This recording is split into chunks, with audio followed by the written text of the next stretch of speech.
अँ,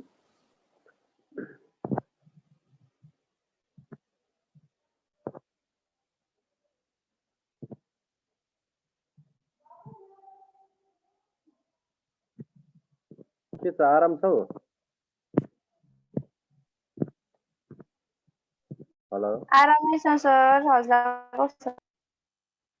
आराम म नि आराम हो ल है त राम्रो पढ्नु पर्यो पढ्दैछौ नि है जिके अलिअलि इम्प्रुभ भइरहेछ के भइरहेछ भन त अलिअलि त भएको जस्तो लाग्छ सर। यो के जिके खै प्रब्लम हुन्छ जति पढो त्यति कति हो कति क्वेसनै क्वेसन। त्यो त धेरै हुन्छ क्वेसन नै धेरै छ यसको त के यो यसको सिलेबसै हुन्न क्या यो पनि सुन्न सक्ने कुरा हो नि त यो त अलिअलि जान्ने कसरी जान्ने कुन जान्ने भन्ने मात्रै ठुलो कुरा हो क्या के जान्ने भनेर यसको 100% कसैको पनि हुँदैन बुझ्नु जिके भन्ने चिज जिके र आइक्यू भन्ने चिज 100% कसैको पनि हुँदैन है ल अब हामी ढिलो नगरिकन हाम्रो आफ्नो टपिकमा हिजो मैले अलिअलि तिमीहरूलाई बताएर चाहिँ म्याग्ने काटाको बारेमा विषयमा भयो है भयो महत्त्वपूर्ण कुरा मात्रै टिपौँ हामी अब धेरै नगरौँ मैले हिजो नगरिकन जस्तै तिमीलाई मैले हिजो भने बेलायती राजा जुन द्वितीयको समय बेलायतका पोप को थिए भनेको त्यो म्याग्ने कार्टा जारी गर्ने बेलाका राजा जुन द्वितीय हो नि त होइन हो त्यो जुन द्वितीय भन्ने मान्छे चाहिँ बेलायतको राजा हुँदाखेरि त्यो बेलाका बेलायतका पादरी को थिए पोप को थिए त्यो बेलाका पोप को थिए भन्दा नि इनोसेन्ट तृतीय भन्ने मान्छे है इनोसेन्ट तृतीय को थिए अरे इनोसेन्ट तृतीय अनि यो म्याग्ने कार्टा दोस्रोचोटि कहिले संशोधन भयो भने 1225 संशोधन भयो त्यो टिप्नी म्याग्ने कार्टा कहिले संशोधन भयो भन्दा 1225 संशोधन भयो है 1225 अनि यो म्याग्ने कार्टामा 63 वटा धारा छन् 63 वटा धारा कतिवटा धारा छन् भनेर सोध्यो भने म्याग्ने कार्टामा कतिवटा धारा छन् भनेर सोध्यो भने हामीले 63 वटा धारा छन् भन्ने थाहा पाउनु पर्यो है 63 वटा धारा अनि यो म्याग्ने कार्टाको पाण्डुलिपि छ नि म्याग्ने कार्टाको ड्राफ्ट कसले तयार गरेका हुन् म्याग्ने कार्टाको पाण्डुलिपि कसले तयार गरेका हुन् भने स्टेफन वाङटेन त्यो बेलाका उच्च पादरी र बोरेन भूमिपति भन्छ उसलाई है स्टेफन वाङटेन के अरे स्टेफन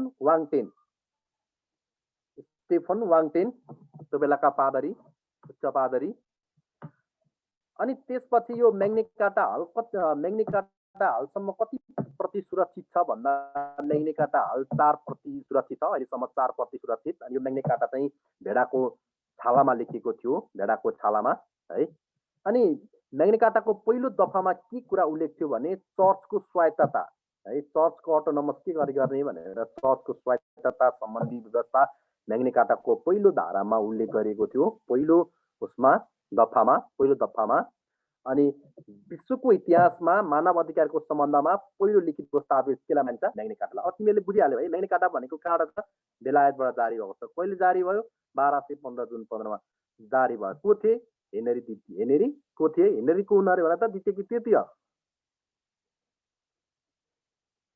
भन हेनरी द्वितीय होइन अनि कुन ठाउँमा भएको थियो रेनिमेड भन्ने ठाउँमा सिग्नेचर भएको थियो रेनिमेड कति प्रति सुरक्षित छ 4% अनि यो केमा लेखेको थियो भेडाको छालामा है ल के बुझ्नु छ भने भन अझै सर यो विश्वको पहिलो के पो भन्नुभयो हजुरले विश्वको पहिलो मानव अधिकार सम्बन्धीको लिखित दस्तावेज मानव अधिकार सम्बन्धीको पहिलो लिखित दस्तावेज लिखित रिटन यो हजुर अनि यो जोन सेकेन्डले चाहिँ त्यसमा साइन गरेको होइन त्यहाँको त्यति बेलाको राजा पछि फेरि पुरा गरेको चाहिँ कसले भन्ने भयो नि त 1225 फेरि संशोधन भयो नि त यो कसको टर्नमा त्यो भएको फेरि संशोधन चाहिँ यस्तो हो क्या म्याग्ने कार्टा लागु हुँदा बेलायतकी राजा को थिए भन्नु भने म्याग्ने कार्टा राजा जोन द्वितीय थिए अनि त्यो म्याग्ने कार्टामा पहिलो हस्ताक्षर कसले गर्यो भन्दाखेरि म्याग्ने कार्टामा हस्ताक्षर राजा जोन द्वितीयले गरे भन्ने हो क्या राजा जोन द्वितीयले नै गरेका हुन् अनि अघि भन्छ रेनेमे यसले चाहिँ के गरेको यो राजा रेनेमे सेकेन्डले चाहिँ अनि पुनः जारी गर्दा हस्ताक्षर गर्ने चाहिँ हेनरी तृतीय हुन् क्या 1225 मा फेरि पुनः जारी गर्दा हस्ताक्षर गर्न चाहिँ हेनरी तृतीय हुन् कुरो बुझ्यो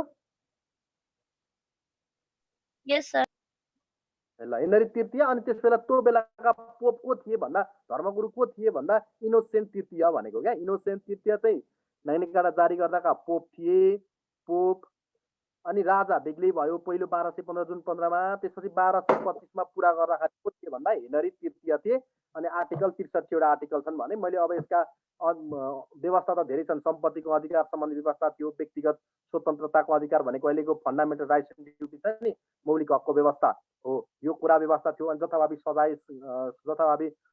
सजाय विरुद्धको अधिकार थियो अनि स्वतन्त्र निष्पक्ष अधिकार थियो फेरि कानुन बिना ट्याक्स उठाउन पाइँदैन थियो यस्ता नियमहरू त्यहाँ धेरै थिए है धेरै थिए अनि नागरिकका अधिकारहरू नागरिकका मौलिक अधिकार स्थान राज्य भन्दा पनि माथि हुन्छन् भन्ने कुरा उल्लेख त्यहीबाट सुरु भएको सर अनि पहिलो दफामा चाहिँ चर्चको स्वाधीनता के पो भन्नुभयो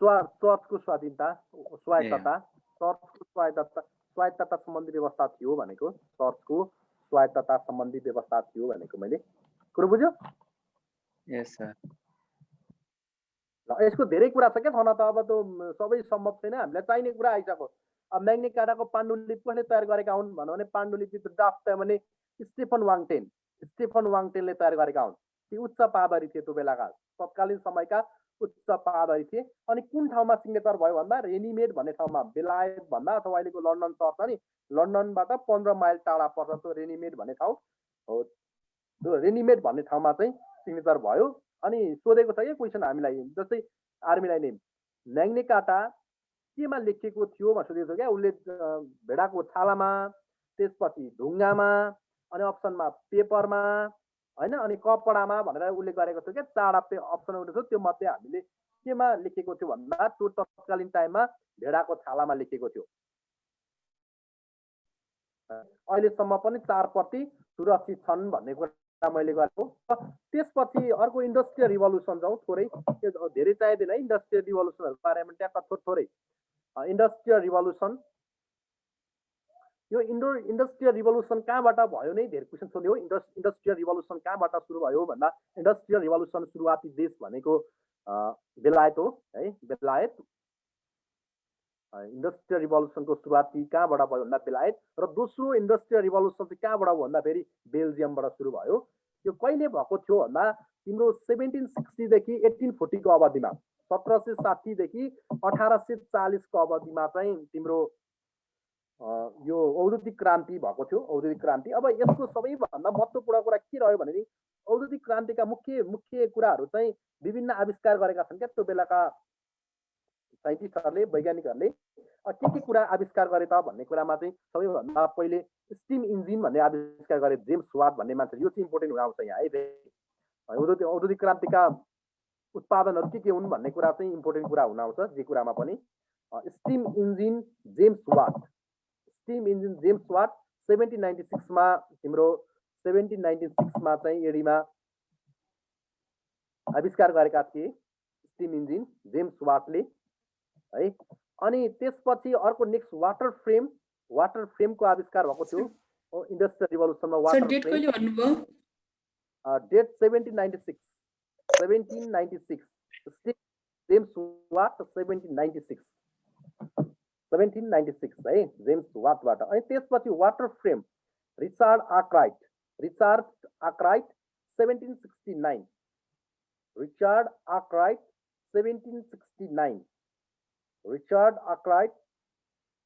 1769 अनि सेफ्टी ल्याम्प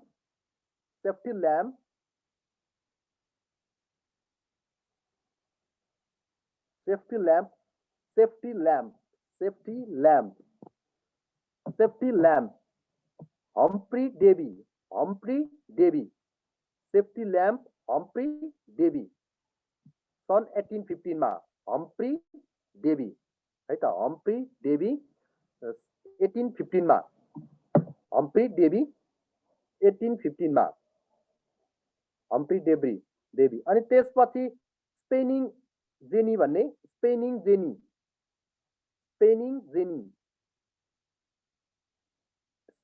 भयो स्पेनिङ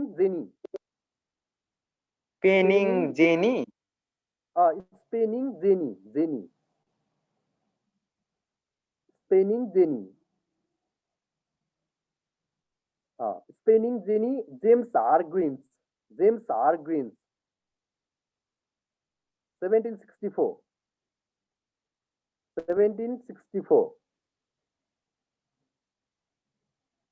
त्यो जेम्स के पो भन्नुभयो 1764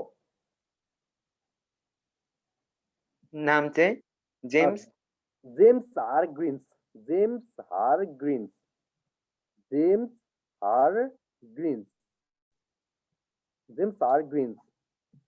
अनि त्यसपछि नेक्स्ट फ्लाइट सटल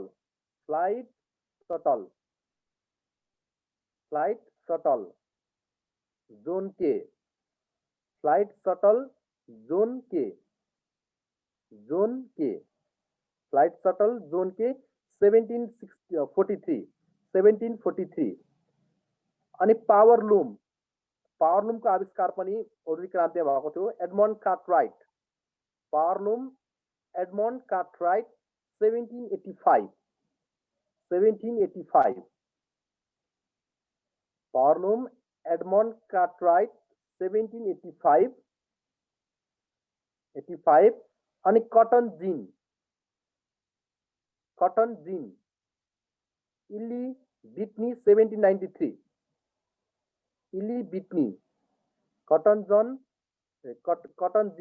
कटन जिन इली बिट्नी 1793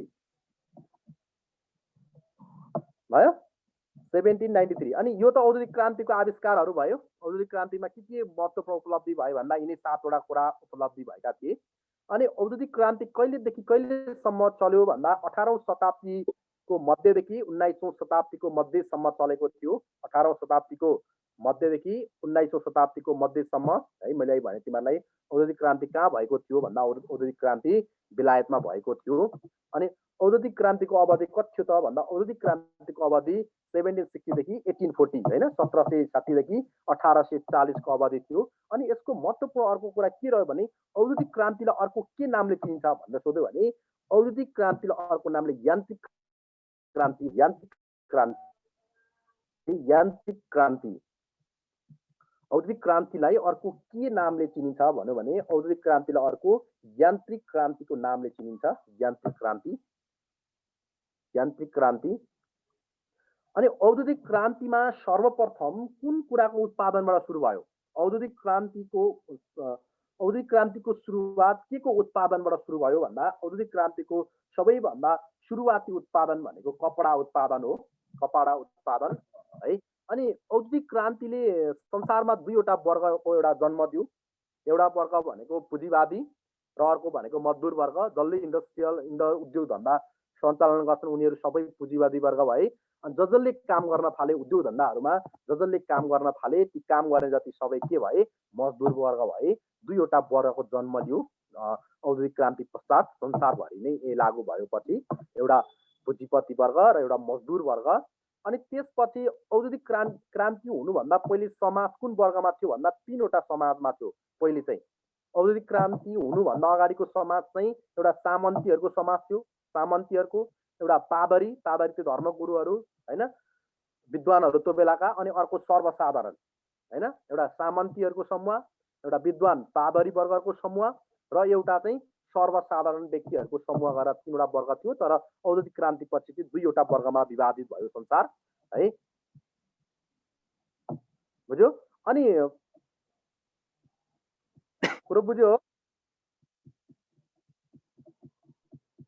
अनि 18औं शताब्दीमा भएको औद्योगिक क्रान्तिलाई परिवर्तनलाई औद्योगिक क्रान्तिको संज्ञा दिने मान्छे को हुन् भन्दा संसारमा औद्योगिक क्रान्ति हो यो इन्डस्ट्रियल रिभोल्युसन हो है भनेर त्यो इन्डस्ट्रियल रिभोल्युसनको नामको संज्ञा दिने व्यक्ति चाहिँ इतिहासकार राम नदी भन्ने मान्छे राम नदी भन्ने मान्छे हुन् राम नदी भन्ने मान्छेले चाहिँ यो औद्योगिक क्रान्ति हो भन्ने कुराको नामको संज्ञा दिएका हुन् है तिमीलाई एउटा क्वेसन म सोध्छु है त अहिले पनि भनेको थिएँ मैले औद्योगिक क्रान्तिको समयमा औद्योगिक क्रान्ति बेलायतमा भएपछि लगत्तै कुन देशबाट फेरि सुरु भयो दोस्रो सेकेन्ड चरण कुन देशबाट बेल्जियम जस्तै कोरोना भाइरसको सुरुवात चाइना वुहान प्रान्त यस्तै वुहान भने यस्तै, अनि त्यसपछि दोस्रो कहाँबाट भन्दा थाइल्यान्डबाट भनेर हामीले पढेको थियौँ नि होइन। त्यस्तै मध्ये त्यो क्रान्तिको सुरुवाती दोस्रो चर्च कहाँबाट सुरु भयो भन्दा तिम्रो बेल्जियमबाट सुरु भयो। अब हामीले यो औद्योगिक क्रान्तिका कस्ता कारण थिए, यस्ता कस्ता परिणाम थिए भन्ने यो लामो हुन्छ, व्याख्यातिर नजाउँ है। हामीले सर्टकट पढ्ने हो, जिके पढ्ने हो, सामान्य चाहिने कुरा हामीलाई पढ्ने हो। हामीलाई चाहिने कुरा आइसक्यो, किन आइसक्यो भने औद्योगिक क्रान्ति कहिले भयो, कहाँबाट भयो, औद्योगिक क्रान्तिका उपलब्धिहरू के रहे, कुन कुन शताब्दीबाट भयो होइन, त्यसपछि कस्तो कस्तो वर्गको समूहको जन्म भयो, त्यसलाई के नामले चिनिन्छ, सबैभन्दा पहिलो उत्पादन केबाट भयो, यी सबै कुरा नै हामीले लगभग गरिसक्यौँ। अब त्यो परिणाम र कारण, अब ती कारणहरू भन्ने लामो हुन्छ है, अनि परिणामहरू भनौँ भने पनि लामो हुन्छ क्लास। यसैमा सकिन बेला आउँदैन, किनभने हामीले लामो यात्रा छ, हामी अगाडि बढ्नुपर्ने हुन्छ। अहिले हामी सर्टकटमा मात्रै बुझौँ। अनि अर्को हाम्रो फ्रेन्च रिभोल्युसन, फ्रेन्च रिभोल्युसन लेख त।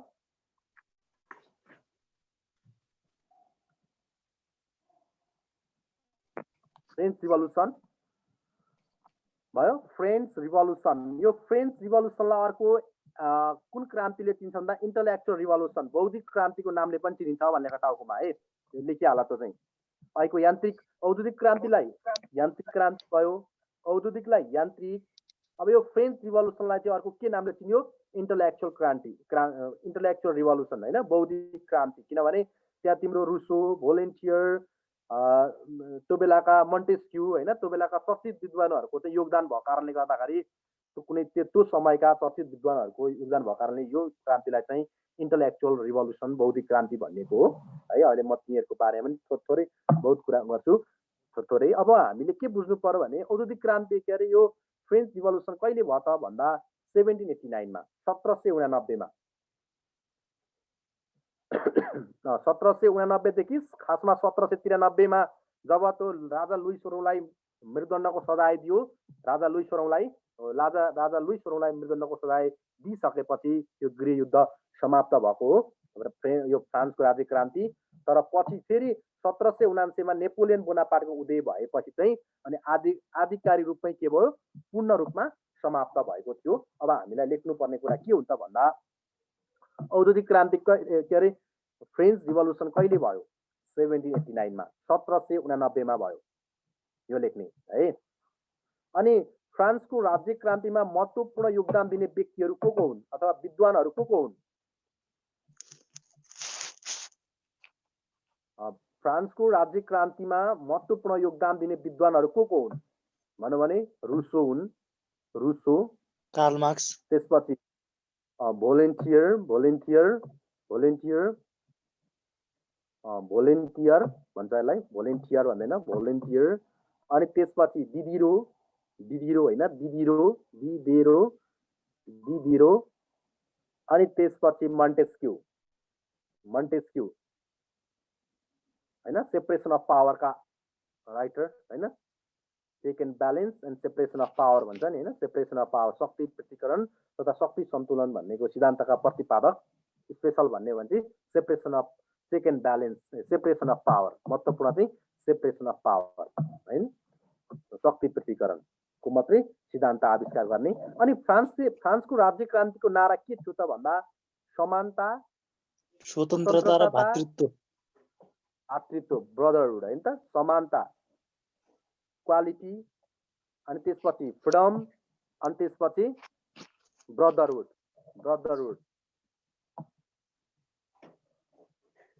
यो तीनवटा थियो, समानता, स्वतन्त्रता र भातृत्व अथवा बन्धुत्व भन्ने तीनवटा फ्रान्सको राज्य क्रान्तिका प्रमुख नारा थिए। यो हामीलाई सोधेको पनि छ है तिमीहरूलाई, फ्रान्सको राज्य क्रान्तिको नारा के थियो भनेर है। अनि फ्रान्सको राज्य क्रान्ति के का विरुद्धमा भएको थियो भने त्यो बेला फ्रान्सको राज्य क्रान्ति चाहिँ फ्रान्सको निरङ्कुश राजतन्त्रका विरुद्ध भएको थियो। फ्रान्सको राज्य क्रान्ति के का विरुद्ध भएको थियो त भने फ्रान्सको राज्य क्रान्ति त्यो तत्कालीन समयको निरङ्कुश राजतन्त्रका विरुद्ध भएको थियो, अनि त्यसपछि फ्रान्सको राज्य क्रान्तिको समयताका फ्रान्सको राज्य धर्म चाहिँ कुन थियो त भन्दा क्याथोलिक थियो राज्य धर्म। प्रोटेस्टेन्ट धर्मलाई चाहिँ अपराध मानिन्थ्यो। क्याथोलिक चाहिँ राज्य धर्म भयो, तर पोस्टेड धर्म जसले मान्छन् पोस्टेड धर्म मान्नेहरूलाई चाहिँ के मानिन्छ त भन्दा अपराध मानिन्थ्यो है। पोस्टेड फ्रान्समा पोस्टेड धर्म र क्याथोलिक थियो, तर क्याथोलिक चाहिँ अदालतले समेत अधिकार दिएको धर्म भयो, बुझ्यो। अनि पोस्टेड धर्मलाई चाहिँ अपराध मानिन्थ्यो, त्यो गर्न नपाइने नियम थियो है। त्यहाँ चाहिँ खासै राम्रो मानिँदैन थियो त्यो दुईटो धर्मलाई। अनि त्यसपछि फ्रान्सको राज्य क्रान्तिको समय कस्तो किसिमको शासन थियो त? फ्रान्सको राज्य क्रान्तिको समयमा शासनको किसिम कस्तो थियो त? सेन्ट्रल, केन्द्रीकृत थियो। अहिले जस्तो डिसेन्ट्रलाइजेसन, विकेन्द्रीकृत शासन प्रणाली थिएन। त्यही राजाको दरबार, पेट भसिरिसको दरबार वरा परेन, जति गर्नुपर्ने त्यही गरिन्थ्यो। किनभने आम राज्यको जनताको, आम सर्वसाधारणको 80% चाहिँ ट्याक्स चाहिँ राजालाई बुझाउनु पर्ने नियम थियो क्या त्यो बेला। 80% चाहिँ राजाको, राजतन्त्रको खातामा जान्थ्यो, राजाहरूको खातामा। अनि कुरो बुझ्यौ नि है, खातामा जान्थ्यो। अनि त्यसपछि फ्रान्सको राज्य क्रान्तिले पनि संसारमा दुईवटा वर्गको जन्म दियो, एउटा सुविधाभोगी वर्ग र अर्को सुविधा प्राप्त वर्ग र एउटा सुविधाविहीन वर्ग, दुईवटा वर्गको जन्म दियो। कस्तो जन्म दियो? एउटा सुविधाभोगी वर्ग, एउटा सुविधाहीन वर्ग, दुईवटा वर्गको जन्म दियो उनीहरूले। तर सुविधाहीन वर्गमा पनि दुई किसिमको थियो। दुई किसिमको कस्तो दुई किसिम थियो भने त्यो बेला सुविधाहीन वर्गमा चाहिँ किसान र कालीगढ भन्छ नि है, कालीगढ, त्यो घरहरूको बनाउने, मन्दिरहरू बनाउने, जस बुट्टा भर्ने जनि कालीगढहरू है, हो त्यो दुईटा मध्यम वर्गमा चाहिँ त्यो समूहलाई पर्थ्यो। अनि फ्रान्सको राज्यमा माथिल्लो वर्गमा सुविधा चाहिँ को पर्छ त भन्दा पादरी वर्गहरू, पादरीहरू वर्ग चाहिँ कुलीन वर्गमा पर्थे। पादरीहरू चाहिँ त्यो चर्चका धर्मगुरुहरू यस्तोहरू चाहिँ तिम्रो उच्च वर्गका, उच्च कोटिका मानिन्थे। तर किसान र कालीगढहरू चाहिँ मध्यम वर्गका, सुविधाहीन वर्गमा मानिन्थे त्यो बेला है। अनि त्यो चर्चको आम्दानी चाहिँ त्यो जुन राजाहरूले चलाएको चर्चको आम्दानी तिम्रो वार्षिक 30 करोड हुन्थ्यो वर्षमा। त्यो चर्चको आम्दानी चाहिँ वर्षमा वार्षिक, त्यो तत्कालीन समयमा वार्षिक 3 करोड हुन्थ्यो है। अनि त्यसपछि त्यो चर्चको आम्दानी त्यति भइसकेपछि एउटा भोलिन्टियर भन्ने मान्छेले के भने भोलिन्टियर भन्ने मान्छेले भ्रष्ट चर्चलाई नष्ट गरिदिउँ भन्ने एउटा भनाइ चर्चित थियो त्यो बेला। भ्रष्ट चर्चलाई नष्ट गरिदिउँ भन्ने भनाइ कसले बोलेका भन्दा त्यो भन्ने मान्छे भोलिन्टियर हुन्। भ्रष्ट चर्चलाई नष्ट गरिदिउँ भन्ने मान्छे है, नष्ट गरिदिउँ भन्ने मान्छे, कुरो बुझ्यो। अनि त्यहाँ अघि मैले एउटा भने नि, मैले के भने एउटा रुसो, त्यसपछि भोलिन्टियर, त्यसपछि दिदिरो, अनि त्यसपछि के अरे अर्को को भने मैले मन्टेस्क्यू भने नि हो। त्यहाँ एउटा तिनीहरूले नि लेखेका हुन्। तिमीहरू के लेख भने सेपरेसन अफ पावर, शक्ति पृथकीकरणको सिद्धान्तका प्रतिपादक को हुन् भने सेपरेसन अफ पावर, शक्ति पृथकीकरण सिद्धान्तका प्रतिपादक भनेको मन्टेस्क्यू हुन्। त्यो टिपीहाला किन मन्टेस्क्यू? सेपरेसन अफ पावर अहिले हाम्रो देशमा पनि त कार्यान्वयनमा छ हैन। किन कार्यान्वयनमा छ भने 3टा लेयर छन्, कार्यपालिका, न्यायपालिका, व्यवस्थापिका हैन। त्यो कार्यपालिका, न्यायपालिका, व्यवस्थापिकाले पनि नभएर हाम्रामा त्यो 13 कतिवटा संवैधानिक निकाय छन्, 13वटा संवैधानिक निकायको पनि व्यवस्था छ हैन, कस्तो अर्गान्सहरू भन्न खोजे के त भन्दा कार्यपालिका, न्यायपालिका, व्यवस्थापिका र सबै कस्ट अर्गानको मान्छे एउटै व्यक्ति भयो भने त्यो मान्छे निरङ्कुश हुन्छ। न्यायालय प्रधानमन्त्री, संवैधानिक निकाय अनि प्रधानमन्त्री, सबै कुराको नाममा प्रधानमन्त्री भइदियो भने भन्दा निरङ्कुश हुने। तर सबै कुरा व्यवस्थापिकामा चाहिँ के गर्नु पर्ला? सबै कुरामा बराबरी हैन, बाँडे विभिन्न मान्छे फरक विचार, फरक विद्वानहरूले चाहिँ के पर्यो का हो भन्ने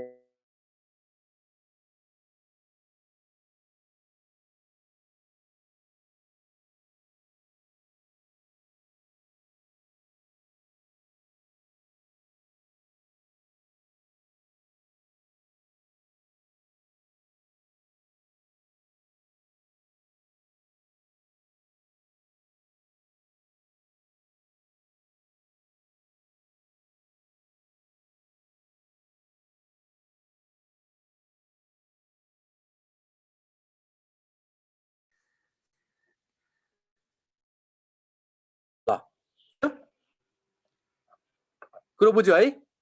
सुन्दैछौ नि? खै सर गएको हेलो, थियो। बोल न बोल। हजुर गएको थियो। ए हजुर बोलेकै सुन्ने थिएन सर। सेपरेसन अफ पावर भन्दा अगाडिदेखि मैले त केही बुझ्न पनि लेखे पनि छैन। ए भ्रष्ट चर्चलाई नष्ट गरिदेऊ भन्ने मान्छे को हुन् भने भोलिन्टियर भ्रष्ट चर्चलाई नष्ट गरिदेऊ त्यही भने मैले है।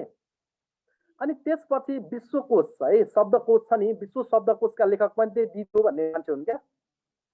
विश्व शब्दकोश सबैभन्दा पहिलोचोटि विश्व शब्दकोशका लेखक को हुन् भने सोध्यो भने शब्दकोशका लेखक पनि दिदिरो नै हुन् है दिदिरो है। अनि त्यसपछि यो रुसो भन्ने मान्छेको एउटा भनाइ छ के छ भने मानिस स्वतन्त्र जन्मन्छ तर जन्मिसकेपछि सर्वत्र साङ्लोले बाँधिन्छ सबैतिर साङ्लोले बाँधिन्छ। जन्मिँदा मान्छे स्वतन्त्र हुन्छ तर जन्मिसकेपछि के हुन्छ विभिन्न कारणले गर्दाखेरि चाहिँ सर्वत्र तरिकाले साङ्लोले बाँधिन्छ भन्ने भनाइ कसको भन्नु भने यो रुसोको भनाइ हो।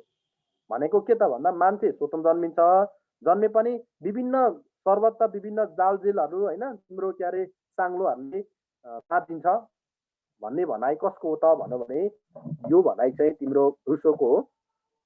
स्वतन्त्र जन्मे पनि मान्छे विभिन्न समस्या होइन प्रब्लममा पर्छ यस्तो कुराहरू भनेका हुन् उनले। यो खासमा एउटा जालोमा बाँधिन्छ यो रुसोले भनेको भनाइ हो है। अनि फ्रान्सको संसदको नाम चाहिँ त्यो बेला स्टेट जनरल थियो है। त्यो बेला फ्रान्सको संसदको नाम के थियो त भन्दा state general state general state general. अनि त्यसपछि एउटा नेपोलियन बोनापार्टले के भनेका छन् भने यदि रुसो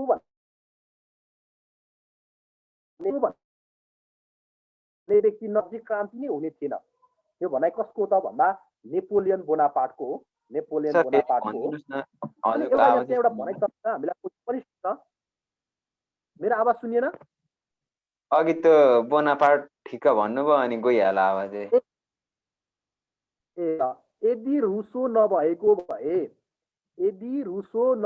भए फ्रान्सको राज्य क्रान्ति नै हुने थिएन भन्ने व्यक्ति को हुन् भने नेपोलियन बोनापार्ट। क्लियर भयो कुरो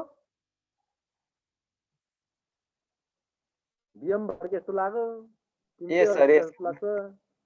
भयो सर भयो है नेपोलियन बोनापार्ट। सर अनि त्यति बेला संसदको नाम भन्दिछु न एकपल्ट। संसदको नाम स्टेट जनरल संसदको नाम स्टेट जनरल। अनि त्यो अनि एउटा राजाको भनाइ चर्चित छ क्या आई म स्टेट म नि राज्य हुँ। यो धेरै सोध्छ है आई म स्टेट भन्ने मान्छे को हुन् भने राजा लुई 14औं। बुझ्यो आई म स्टेट भन्ने राजा को हुन् भने लुई 14औं।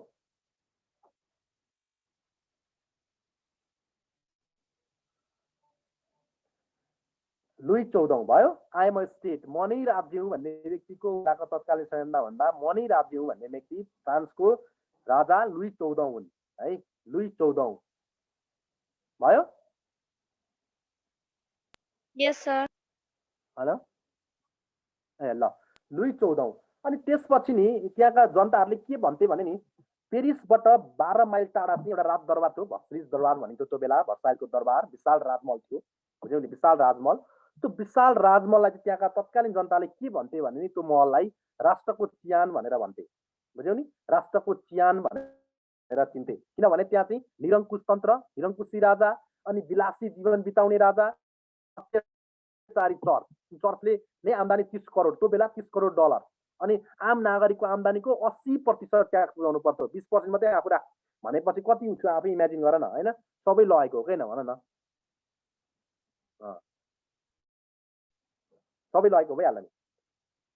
5 बोरा धानमा 4 बोरा उनीहरूलाई 1 बोरा मात्रै आम जनतालाई भयो नि त।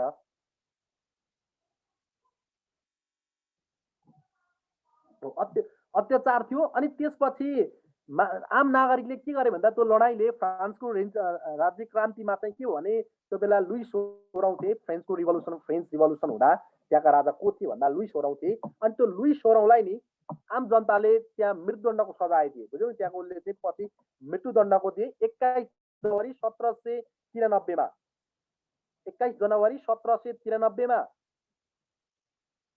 राजालाई मृत्युदण्ड दिए होइन लुई 16औंलाई। अनि राजा त्यसपछि महारानी एन्टोनीलाई चाहिँ एनोनेटलाई चाहिँ 16 अक्टोबर 1793 मा मृत्युदण्ड दिए। कुरो बुझ्यो? 21 जनवरी 1793 मा लुइस सोरौलाई त्यही पनि काटेर मृत्युदण्ड दिएका हुन्, हत्या गरेका हुन्, काटेर धारिलो हतियारहरू यस्तो विभिन्न त्यो बेलाका तत्कालीन समयका हतियारहरू प्रयोग गरेर काटेर हत्या गरेका हुन्, मृत्युदण्ड दिएका हुन्। अनि महारानी एनोनेटलाई 16 अक्टोबर 1793 मा मृत्युदण्ड दिएको थियो है। कुरो बुझ्यो? सर लुइस 16 लाई चाहिँ कहिले पो भन्नुभयो? 21 जनवरी 1793। 21 जनवरी 1793।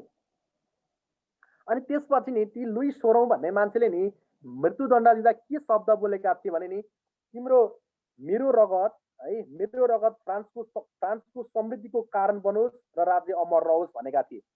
बुझ्यौ नि? मेरो रगत फ्रान्सको समृद्धिको कारण बनोस् र हाम्रो राज्य अमर रहोस्। हाम्रोमा चाहिँ के नहोस् भन्ने छ? नेपालको दरबारमा बस्नेहरूको मान्छे चाहिँ बुद्धि विवेक कहिले नहोस् भन्ने छ हैन त? नेपालमा चाहिँ बुद्धि विवेक दरबारमा बस्नेहरूको चाहिँ बुद्धि विवेक जिन्दगीमा कहिले नआओस् भनेर श्राप दिएका थिए। तर राजा लुइस सोरौंले चाहिँ मृत्युदण्ड पाएर पनि उनले आफ्नो रगत चाहिँ मेरो देशको समृद्धिको कारण बनोस् र राज्य अमर रहोस् भनेर मृत्यु भनेका थिए अन्तिमचोटि।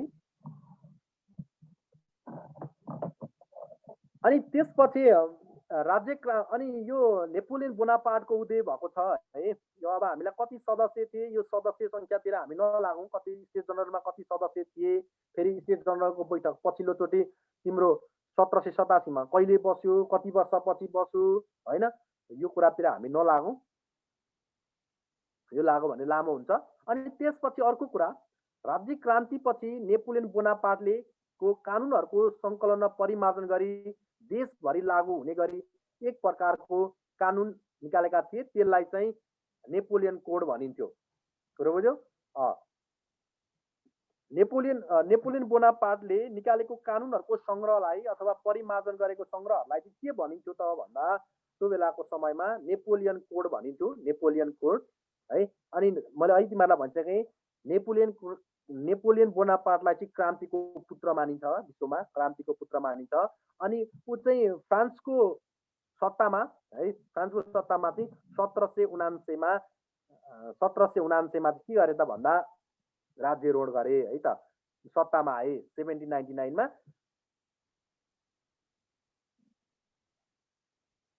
1799 मा सत्तामा आए।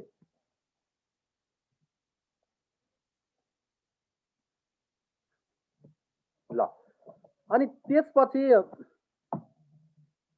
ओके, त्यसपछि तिम्रो के अरे अब हामी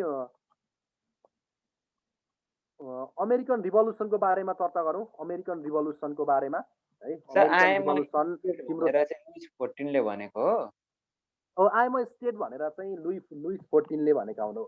आइएम अ स्टेट भनेर भन्ने मान्छे चाहिँ लुइस 14 भनेको म नै राज्य हुँ भन्ने मान्छे चाहिँ लुइस 14, तर मृत्युदण्ड चाहिँ लुइस 14 लाई दिएको।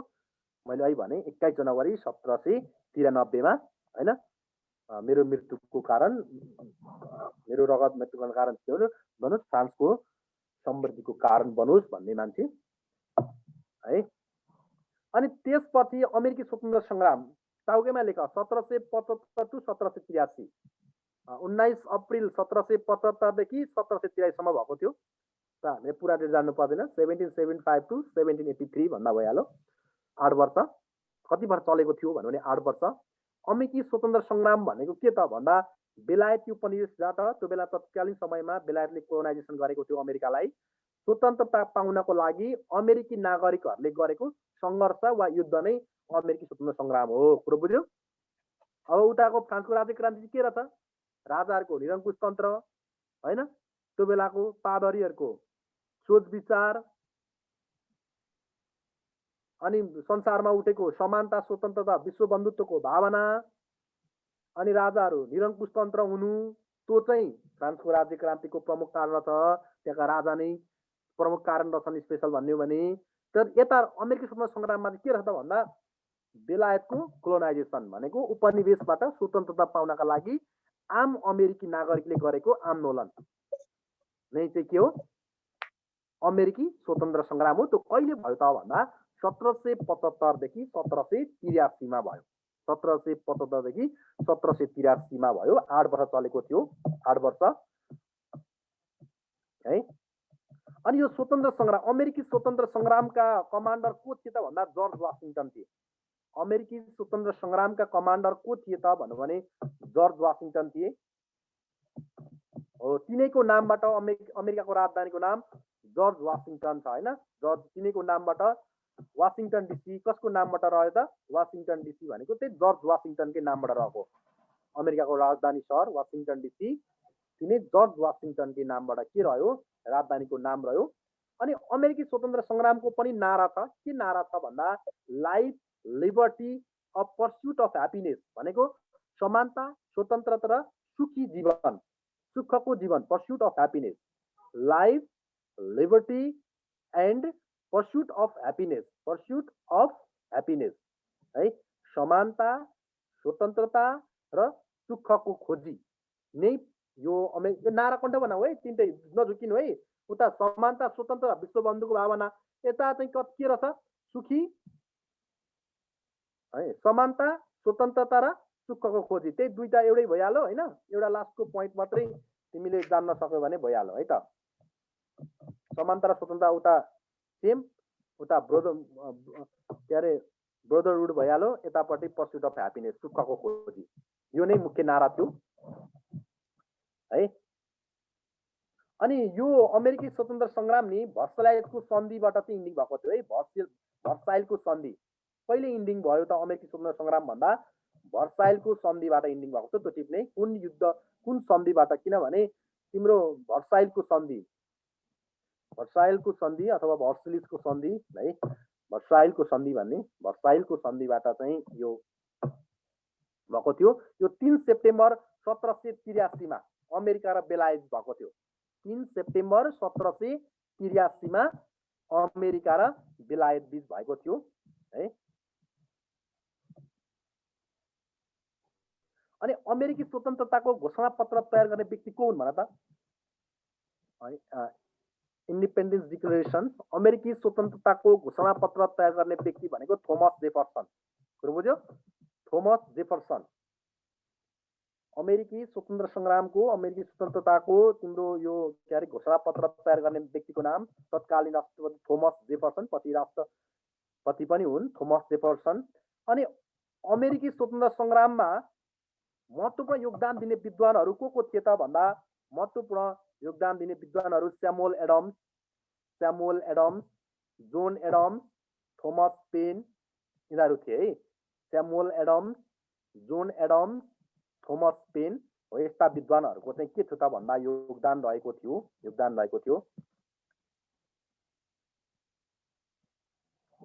अमेरिकी सङ्ग्राममा। महत्त्वपूर्ण व्यक्तिहरूको नाम के भन्नुभयो? अमल एडम, थोमस जेफ अनि स्यामुअल एडम्स, जोन एडम्स र Thomas Paine. Samuel Adams, John Adams र Thomas Paine. Thomas Jefferson, Thomas Paine. अनि अमेरिकी स्वतन्त्रताको घोषणा पत्र तयार गर्ने चाहिँ थोमस जेफरसन। अमेरिकी स्वतन्त्रताको घोषणा पत्र तयार गर्ने व्यक्ति चाहिँ को हुन् भन्नु भने थोमस जेफरसन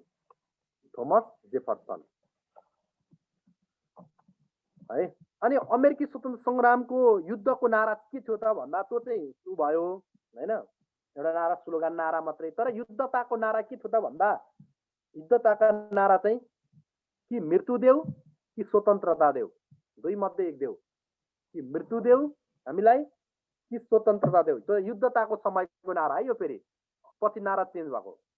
अमेरिकी स्वतन्त्रता युद्धको नारा के थियो त भन्दा कि मृत्यु देऊ हामीलाई स्वतन्त्रता देऊ। यस्तो भयो क्या। बेलायतले एउटा स्ट्याम्प एक्ट भन्ने कानुन ल्यायो 1765 मा बेलायतले। अनि त्यो स्ट्याम्प एक्ट कानुन अन्तर्गत चाहिँ उनीहरूले विश्वभरि व्यापार गर्ने नीति ल्याए क्या 1765 पछि। अनि हो 1765 पछि विश्वभरि ती व्यापार गर्ने नीति ल्याएपछि उनीहरू संसारभर प्रवेश गरे। बुझेनौ? प्रवेश गर्दाखेरि अनि अमेरिका पनि उनीहरूले फेरि क्याप्चा जमाउन खोजेका थिए अमेरिकामा पछि त्यस्तै भयो बुझिहाल्यो अनि त्यो थोमस पेन भन्ने मान्छेले चर्चित बुक लेखेका छन् एउटा कमन सेन्स भन्ने मान्छे कमन सेन्स भन्ने बुक लेखेका छन् कमन सेन्सका राइटर को हुन् भन्नु भने थोमस पेन लेखेका छन् कमन सेन्स COMMON कमन सेन्सका राइटर को हुन् भनेर सोध्यो भने थोमस पेन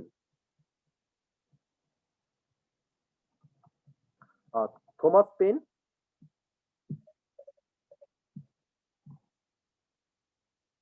अनि अमेरिका स्वतन्त्र भइसके त्यो नजिकका 13 वटा देशहरू पनि विश्वभरि स्वतन्त्र भएका थिए है अमेरिकी स्वतन्त्र सङ्ग्रामको इन्डिङ हुने बित्तिकै अरू देश पनि 13 वटा देशहरू चाहिँ बेलायतबाट स्वतन्त्र भएका थिए अनि त्यति भइसकेपछि अमेरिकाले आफ्नै देशमा संविधान चाहिँ लिखित संविधान 1789 मा ल्याएको संसारमा सबैभन्दा पहिलो लिखित संविधान भएको देश कुन हो भन्दा लिखित संविधान भएको देश अमेरिका हो 1789 मा 1789 मा लिखित संविधान ल्याएको लिखित संविधान तर संविधान सभाबाटै फेरि संविधान जारी गर्ने राष्ट्र चाहिँ फेरि फ्रान्स हो कुरो बुझ्यो संविधान सभाबाटै संविधान जारी गर्ने राष्ट्र चाहिँ फ्रान्स हो तर संसारमा सबैभन्दा पहिलोचोटि लिखित संविधान आफै ल्याउने चाहिँ संविधान सभाको चुनाव गरिकन नगरिकन त्यतिखेरका विद्वानहरूले ल्याएको संविधान अमेरिकाको पहिलो लिखित संविधान 1789 अनि हाम्रो देशको संविधान चाहिँ संविधान सभाबाट तिम्रो चुनावबाट चाहिँ संविधान जारी गर्ने नेपाल चाहिँ 44औं राष्ट्र हो विश्वमा 43औं ट्युनेसिया 44औं नेपाल संविधान सभाबाटै संविधान जारी गर्ने राष्ट्रमा कुरो बुझ्यो है हजुर डेट कहिले भन्नुभयो हजुरले कसको पहिलो लिखित संविधानको ए पहिलो लिखित संविधान 1789 अमेरिका सर 1789 मा पहिलो नयाँ संविधान लागू गरियो त्यही नै विश्वको लिखित संविधान विश्वको सबैभन्दा ठुलो संविधान कहाँको भन्न त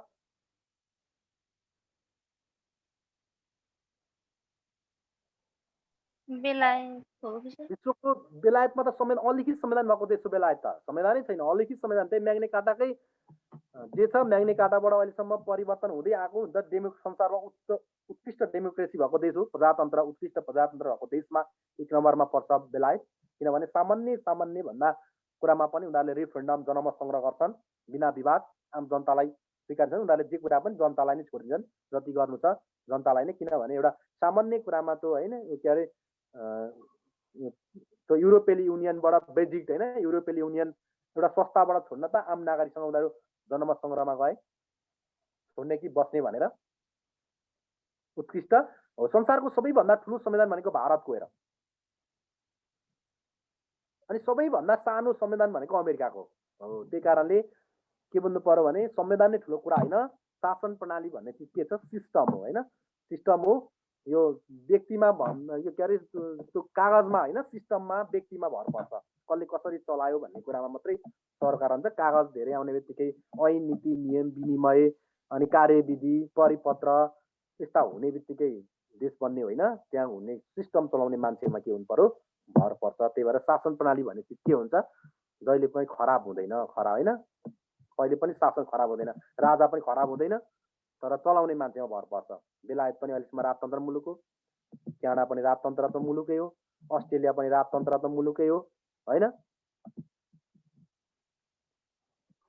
बेलायतले गर्छन् के अरे तिम्रो बेलायती महारानीलाई नै गर्छन् अस्ट्रेलियामा पनि क्यानाडामा पनि सम्मान दिन्छन् उनीहरू आफ्नो राजा मान्छन् रानी महारानी मान्छन् ल अब यति भइसकेपछि यसले हामीलाई के दियो त भन्दा अमेरिकी स्वतन्त्र सङ्ग्रामको परिणाम के दियो त भन्दा एउटा धर्मनिरपेक्षता हाम्रोमा भर्खर सुरु भयो होइन धर्मनिरपेक्षता सेक्युलरिजम कहिले भयो नेपालमा सेक्युलरिजम भन त यो डेट इम्पोर्टेन्ट छ हामीलाई सेक्युलरिजम धर्मनिरपेक्षता पहिलोपल्ट लगातार सोध्थ्यो है अहिले मात्रै सुन्न छोडेको नेपालमा सेक्युलरिजम 2063 साल जेठ 4 अनि श्री 5 को सरकारको साटो नेपाल सरकारले थालेको कहिलेबाट भन त त्यही दिन अनि साई नेपाली सेनाबाट नेपाली सेना भएको कहिले भन त रोयल नेप्लिज आर्मीबाट नेपाल आर्मी भएको कहिले 2032 सालसम्म नेपाल आर्मी नै थियो 2032 सालमा रोयल नेप्लिज आर्मी भयो नेपाल आर्मी अनि त्यसपछि 2063 साल जेठ 4 गतेबाट रोयल नेप्लिज आर्मीको साटो नेपाल आर्मी भएको हो भन्ने कुरा तिमीहरूले नझुकिनु है, यो टिपेर राखिरहनु। यस्तो कुराहरू चाहिँ आर्मी सम्बन्धी रिलेटेड कुराहरू सोध्न सक्छ। कुरो बुझ्या हो?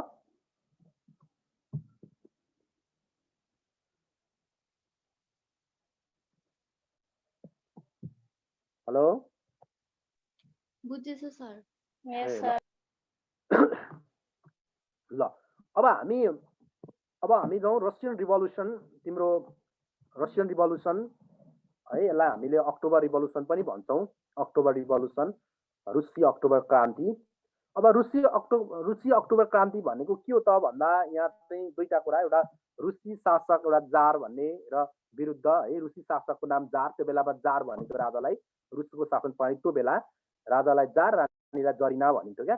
अब जार शासकहरू विरुद्ध चाहिँ साम्यवादीहरू भनेको बोस्लोभिक भनेको त्यो बेलाका कम्युनिस्टहरू, बोस्लोभिकको नेतृत्वमा आन्दोलन गरी सत्ता हत्याएको घटना हो यो है। बोस्लोभिकहरूले राजाहरू विरुद्ध चाहिँ एउटा भनौँ न साम्यवादी समूहहरूले चाहिँ राजा विरुद्ध आन्दोलन गरेर सत्य हत्याएको घटना हो यो। रुसी रसियन पात्रो अनुसार अक्टोबर महिना भएको कारणले गर्दा उनीहरूको महिनाको है, उनीहरूको रुसी क्यालेन्डर अनुसार चाहिँ अक्टोबर महिना भएको कारणले गर्दा यसलाई हामीले अक्टोबर क्रान्ति पनि भनिन्छ है। अब यो रुसी क्रान्ति कहिले भयो त भन्दा 1917 मार्च 7 मा, 1917 मार्च 7 तो लेख्ने। रुसी राज्य क्रान्ति कहिले भयो? 1917 मार्च 7 मा भयो। अनि त्यसपछि तत्कालीन समयमा रुसी राज्य क्रान्ति अथवा रुसी अक्टोबर क्रान्ति हुँदा अथवा राज्य क्रान्ति हुँदा त्यहाँका राजा को थिए त भन्दा निकोलस द्वितीय भन्ने मान्छे थिए राजा। निकोलस द्वितीय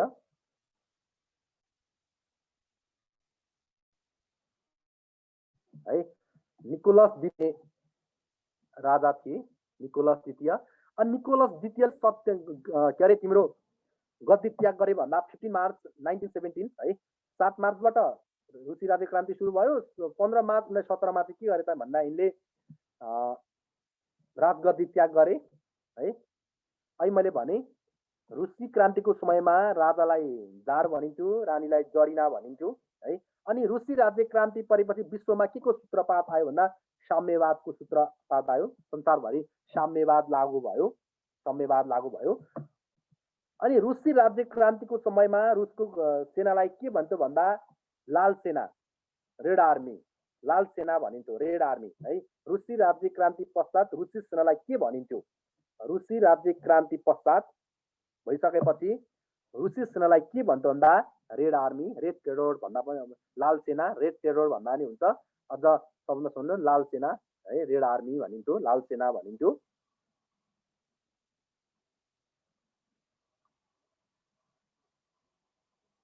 अनि त्यसपछि यसलाई हामीले एउटा लाल आतंक भन्छौँ क्या। जस्तै के लाल आतंक भने रुसी क्रान्तिको समय पश्चात कम्युनिस्ट विरोधी, क्रान्ति विरोधी क्या, कम्युनिस्ट विरोधी हुन्छ नि, कम्युनिस्टहरूको विरोध गर्ने जो हुन्छन् त्यो कम्युनिस्टको विरोध गर्ने मान्छेलाई चाहिँ 13,000 मान्छेलाई चाहिँ एकै ठाउँमा लगेर फाँसी दिएको थियो। बुझ्यौ नि, एकैचोटि लगेर हत्या गरेको थियो 13,000लाई कम्युनिस्टको। त्यही भएर त कम्युनिस्टहरू निरङ्कुश हुन्छन् होइन, कम्युनिस्टहरू गर्न शासन प्रणालीमा जे पनि गर्न सक्छन् भन्छन् नि, हो त्यही कारणले भनेको। त्यही भएर त्यो सूत्रपात त्यसरी नै 13,000 मान्छेलाई चाहिँ एकैचोटि फाँसी दिएको है। उसले पनि त, चाइनाले पनि त त्यसै गरेको नि होइन। जसले विरोध गर्छ, विरोध गर्नेलाई विश्वविद्यालय जहाँसुकै लगेर डोजा चलाएको हो नि त होइन, कुनै समय विरोध गर्नेहरूलाई, शासन प्रणालीको विरोध गर्नेहरूलाई। त्यो बेला पनि 13,000लाई चाहिँ मृत्युदण्ड दिएको थियो। त्यो 13,000लाई मृत्युदण्ड दिएको समयलाई के भन्छ? लाल आतंक भनिन्छ त्यसलाई है, लाल आतंक, रेड टेरोर, लाल आतंक त्यसलाई भनिन्छ है, लाल आतंक, त्यसलाई रेड टेरोर भनिन्छ। अनि यो तिम्रो के अरे साम्यवादी सरकारले भनेको कम्युनिस्ट त्यही बोस्लोभिकहरूको नेतृत्वले 1918 मा संविधान जारी गरे। बोल्सोभिकहरूले चाहिँ 1918 मा चाहिँ संविधान जारी गरे है। 1918 मा भयो। अनि रुसी राज्य क्रान्तिको नेतृत्व कसले गरेको थियो त भन्दा रुसी राज्य क्रान्तिको नेतृत्व लेनिन भन्ने मान्छेले गरेका थिए। लेनिन। रुसी राज्य क्रान्तिको नेतृत्व कसले गरेको थियो भने रुसी राज्य क्रान्तिको नेतृत्व लेनिनले गरेका थिए। सर भर्खर सुरु भएको रुसी राज्य क्रान्तिको कहाँ भर्खर 1970 होइन 1917 हजुरले भन्न चाहिँ मेरो अलिकति काम परेर गइहाल्यो क्या अघि अनि ए धेरै भइसक्यो यार, लगभग सक्न लागिसक्यो। मैले केही भनेको छैन। मैले 1917मा सुरु भयो, त्यसपछि 1917मै समाप्त भयो, 1918मा संविधान जारी भयो। त्यो बेलाका निकोलस द्वितीय थिए, राजालाई जार भनिन्थ्यो, रानीलाई जरिना भनिन्थ्यो। त्यसपछि बोल्सोभिकहरूले नेतृत्व गरे, अनि त्यसपछि त्यो बेलाका सेनालाई लाल सेना भनिन्थ्यो। 13,000लाई फाँसी दिएकोलाई लाल आतङ्क भनिन्थ्यो। मैले यति नै मात्रै कुरा गरेको छु, धेरै कुरा गरेको छुइनँ। सर त्यो साम्यवाद भन्छ थियो नि, त्यो कसलाई भन्छ त्यो? त्यो कम्युनिस्ट शासकलाई, कम्युनिस्ट शासकहरूलाई। उनीहरूको यस्तो हुन्छ क्या, फरक विचार फरक शैली हुन्छ, बुझ्यौ नि। कम्युनिस्टहरूको के हुन्छ भन्दा विशिष्ट तिम्रो के अरे विचार आइडियोलोजी भन्दा पनि एउटा विशिष्ट आइडियोलोजी, कम्युनिस्टहरूको एउटा आइडियोलोजीमा मात्रै उनीहरू हुन्छन्। जस्तै तिम्रो भन्न खोजेको के त भन्दाखेरि तिम्रो हरेक कुरामा परिवर्तन चाहन्छन् क्या, छिटो छिटो परिवर्तन चाहन्छन्। सबभन्दा सहिलो तिमीले बुझ्नु पर्यो भने कुनै कुराको पनि बिस्तारो परिवर्तन चाहदैन क्या कम्युनिस्टहरूले, बुझ्यौ नि। जे कुरा पनि परिवर्तन भन्ने चिज फास्ट हुनुपर्छ। हो, त्यो परिवर्तन छिटो छिटो खोज्ने मान्छेहरू जो हुन्छन् त्यो सबै कम्युनिस्ट विचारधारा। त्यही भएर त क्रान्ति। नभए पुष्पकमललाल प्रचण्डले तिम्रो तत्कालीन समयमा के अरे जनयुद्ध गरेपछि उसले यस्तो यस्तो समस्या ल्याउँछु, यस्तो ल्याउँछु, त्यसको लागि क्रान्ति नै गर्नुपर्छ, मान्छे नै मार्नुपर्छ भनेर न क्रान्ति गरेको हो, होइन? परिवर्तनको लागि क्रान्ति गरेको हो नि त। अनि परिवर्तन के त, कस्तो परिवर्तन भन्दा छिटो आउने, छिटो खालको प्रतिफल आउने परिवर्तन। त्यो त अब कम्युनिस्टको विचारधारा अनुसार तिमी अब लाग्यो भने त हुन्छ नि। अब कम्युनिस्टको विचारधारा अनुसार काम गर्दैन नि त। अब जस्तै कम्युनिस्टको विचारधारा अनुसार रुसले काम गरेको छ, कम्युनिस्टको विचारधारा अनुसार तिम्रो चीनले काम गरेको छ। अब हाम्रो देशको कम्युनिस्टहरू चाहिँ लाइक त्यस्तै छ, होइन? अब राज्यलाई किन हप्काउने, होइन? नेतालाई किन हप्काउने यहाँ, होइन? अब हाम्रो यहाँ हप्काउने क्लास होइन, कुरो बुझ्यौ नि, होइन? राज्य विरुद्ध बोल्ने होइन, हाम्रो जिके मात्रै पढ्ने हो, जिके मात्रै पढ्ने हो। अब यहाँले राज्य विरुद्धको यस्तो गर्छन् उस्तो गर्छन् भन्ने कुरा हाम्रो यहाँ सरकारको अहिले विषय रहँदैन, कुरो बुझ्यौ नि, होइन? जे भए पनि तिमीले सम्झिँदा साम्यवादीहरू के हुन् भन्दा कुनै पनि गतिविधिमा, राज्य काम गतिविधिमा छिटो परिवर्तन चाहनेहरूको समूह, छिटो परिवर्तन चाहनेहरूको समूह। तिमी कुनै पनि कुरामा छिटो परिवर्तन चाहन्छौ भने तिमी पनि क्रान्तिकारी भयो, कम्युनिस्ट विचारधारा भयो। बिस्तारै हुन्छ, चलेकै छ, अब मेरो प्रगति हुँदै जान्छ भन्न थाल्यो भने अब तिमी त्यही प्रजातान्त्रिक, होइन, भनौँ न, अब अरू नै समूहमा पर्यो तिमी। अब मेरो चलेकै छ, पास हुन्छ, 4-5 वर्षमा पास हुन्छ, समय छ अझै, बिस्तारै गर्नुपर्छ भन्ने, होइन? पास अहिले गर्नुपर्छ, यसैपालि गर्नुपर्छ, आजै गर्नुपर्छ, यो एक्जाम भन्दा अर्को सेकेन्ड एक्जाम मैले दिनु नपरोस् भन्यो भने तिमी साम्यवादी विचारधारा भयो, क्रान्तिकारी विचारधारा, कम्युनिस्ट विचारधारा। ल, अनि त्यसपछि अर्को के रह्यो भन्दा रुस र जापान। अनि यो यति भएपछि यसको सकियो है, यो रुस र जापान बिचको युद्ध फेरि सुन्न सुरु गर्यो भने लामो हुन जान्छ। यति भएपछि यसको कुरा आयो क्या, सोधिरहेको क्वेसन यति नै हो योबाट सोद्धा। त्यही अब रुसी क्रान्ति शासनको नेतृत्व कसले गरेको थियो भन्दा, रुसी नेतृत्वको क्रान्ति कसले गरेको भन्दा लेनिनले गरेका थिए भन्ने कुरा नै महत्त्वपूर्ण कुरो, लेनिनले गरेका थिए है। अनि यो 20औं शताब्दीको महत्त्वपूर्ण राजनीतिक घटना हो। त्यही हो 20औं शताब्दीको राजनीतिक महत्त्वपूर्ण राजनीतिक घटना हो यो रुसी र अक्टोबर क्रान्ति है।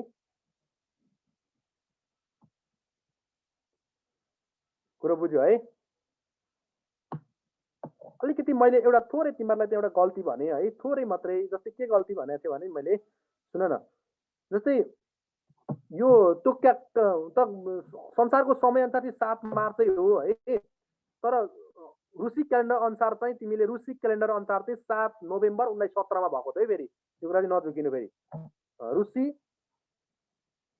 क्यालेन्डर अनुसार चाहिँ 7 नोभेम्बर 1917मा। ल, अब म 4-5 क्वेसन राख्छु है त, एकछिन तिमीहरूलाई ट्याक्क मिलाऊ है, थोरै मात्रै क्वेसन राख्छु म। ल भन त अब यहाँ सर,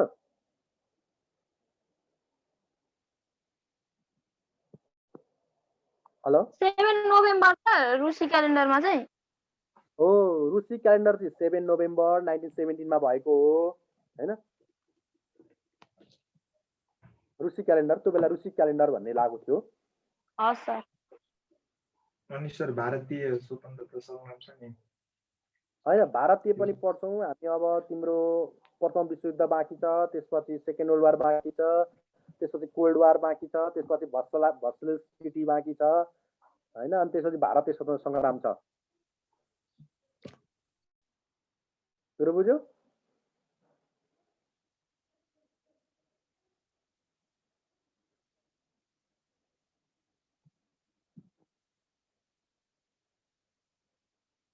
सर सर हुन्न कि आज? ल 4-5 क्वेसन राख्नु पर्यो नि त अब बिचमा तिमीहरूलाई। ल अमेरिकी स्वतन्त्र सङ्ग्रामको घोषणापत्र, अमेरिकी स्वतन्त्र सङ्ग्रामको छ नि घोषणापत्र तयार व्यक्ति को हुन् अरे? कतिको सम्झिरहेको छौ? स्वतन्त्रताको good Thomas Jefferson. Thomas Jefferson. अनि अमेरिकी स्वतन्त्र सङ्ग्राम कति वर्ष चलेको थियो?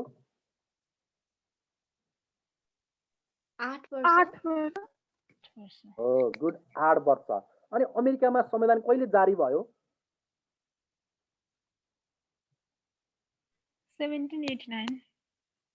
रुसी राज्य क्रान्तिका ताका लुइस सोर्गलाई कहिले मृत्युदण्ड दिएको थियो? 7 नोभेम्बर 1917 चाहिँ रुसी क्यालेन्डर अनुसार, अनि विश्वको चाहिँ मार्च 7 1917। त्यसपछि यो नेपोलियन बोनापार्टलाई कुन टापुमा गृह के अरे बन्दी बनाइएको थियो? नेपोलियन बोनापार्टलाई पछि कुन टापुमा बन्दी बनाइएको थियो? अनि उनले कुन युद्धमा हारेका थिए? वाटरलू। वाटरलूको युद्धमा हारेका थिए। उसलाई चाहिँ कुन ठाउँमा बिताएको भन्दा सेन्ट हेलेना। Saint Helena. अनि यो फ्रेन्च रिभोल्युसनको नारा के थियो?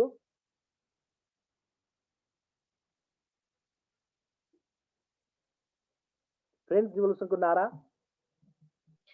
समानता, स्वतन्त्रता र भातृत्व। यस। अनि अमेरिकी स्वतन्त्र सङ्ग्रामको नारा के थियो? Peace, liberty, pursuit of happiness. Yes. अनि त्यसपछि यो म्याग्ना कार्टा जारी हुँदाखेरि, संशोधन हुँदाखेरि बेलायती राजा को थिए? हेनरी के?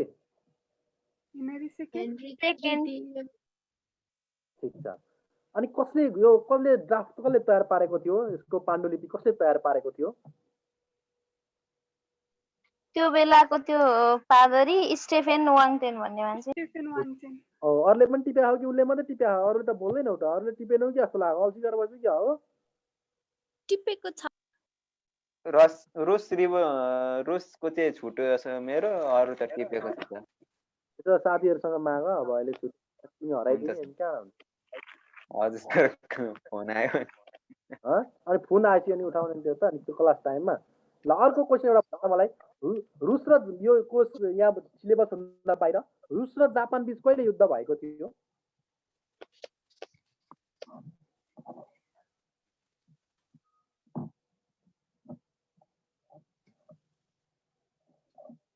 रुस र जापान बीच कहिले युद्ध भएको थियो? 1 वर्ष चलेको थियो हैन सर त्यो युद्ध चाहिँ? गुड। 1904 देखि 1905 कसले युद्ध जितेको थियो, हारेको थियो? कसले जितेको थियो युद्ध? जापानले हैन। एकदम उसको त फ्रान्सको के अरे रसियाको त लज्जास्पद पराजय भएको थियो है। लज्जास्पद पराजय भयो त्यो। अनि रुसी क्रान्तिमा महत्त्वपूर्ण योगदान दिने विद्वानहरू को हुन्?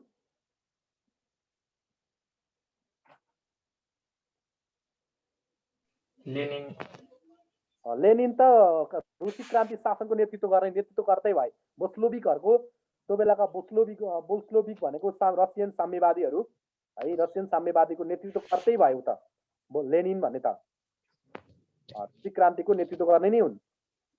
तर त्यो बेला महत्त्वपूर्ण योगदान दिने मान्छे भनेको म्याक्सिम गोर्की, त आमा भन्ने उपन्यास लेख्छन् नि म्याक्सिम गोर्की, अनि लियो टल्स्टोय, वार एन्ड पिसका राइटर क्या लियो टल्स्टोय, वार एन्ड पिस हैन, चर्चित बुक हो नि वार एन्ड पिस भन्ने, लियो टल्स्टोयको। आमा भन्ने म्याक्सिम गोर्कीको चर्चित हो। है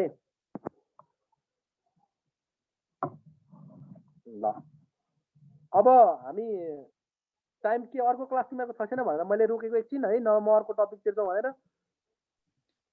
कति जानुभयो यिनीहरूको इङ्ग्लिस छ हजुरले 2 मिनेट जति होल्ड गर्दै गर्छ है ए ल एकजना ल ओके ल भन त अब हामी प्रथम वर्ल्ड वार कहिले सुरु भयो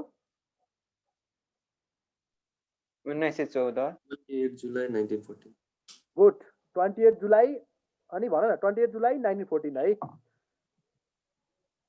यो अनि त्यस प्रथम वर्ल्ड वार कसरी सुरु भएको थियो भन त अस्ट्रियाको राजकुमार आर्कडिक फ्रान्स फर्डिनेन्डलाई मारिएपछि सारेजेभमा मारेपछि अथवा अस्ट्रियाले सर्बियामाथि आक्रमण गरेपछि उपाय भनेको अस्ट्रियाले सर्बियामाथि आक्रमण गरेपछि तत्कालीन कारण हुन त अस्ट्रियाका राजकुमार आर्किडोनो फर्डिनान्ड र उनकी पत्नी राजकुमारी सोफिया बोस्नियाको राजधानी हर्जोगा भन्ने सारेजेभ भन्ने ठाउँमा घुम्न गएको बेलासम्म उनीहरूलाई हत्या हुनु नै प्रमुख कारण थियो है प्रमुख कारण थियो अनि उनीहरूलाई 28 जुन 1914 मा त्यहाँ हत्या गरियो त्यसको 1 महिनापछि फर्स्ट वर्ल्ड वार सुरु भयो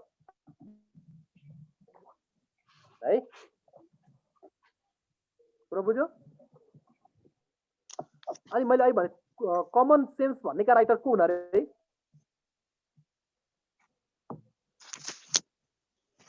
मैले भन्दा थिएँ नि कमन सेन्स भन खोइ त म यहाँ Thomas pain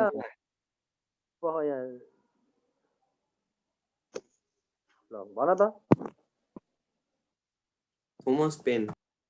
okay good Thomas Paine अनि मृत्युदेव म स्वतन्त्र कि मृत्युदेव कि स्वतन्त्र देव कुन रिभोल्युसनको नारा थियो अरे यो अमेरिकन अमेरिकन रिभोल्युसन अनि बोस्टन टी पार्टी कुन युद्धसँग सम्बन्धित छ बोस्टन टी पार्टी त्यही अमेरिका हो त्यो चिया सम्बन्धीको होइन बोस्टन टी पार्टी भनेको 1763 बोस्टन टी पार्टी चिया सम्बन्धी काण्ड त्यो तिम्रो सबै चिया चाहिँ लगेर समुद्रमा फालेको काण्ड बेलायतको चिया त्यो बोस्टन टी पार्टी केसँग सम्बन्धित छ भन्नु भने अमेरिकन रिभोल्युसनसँग सम्बन्धित छ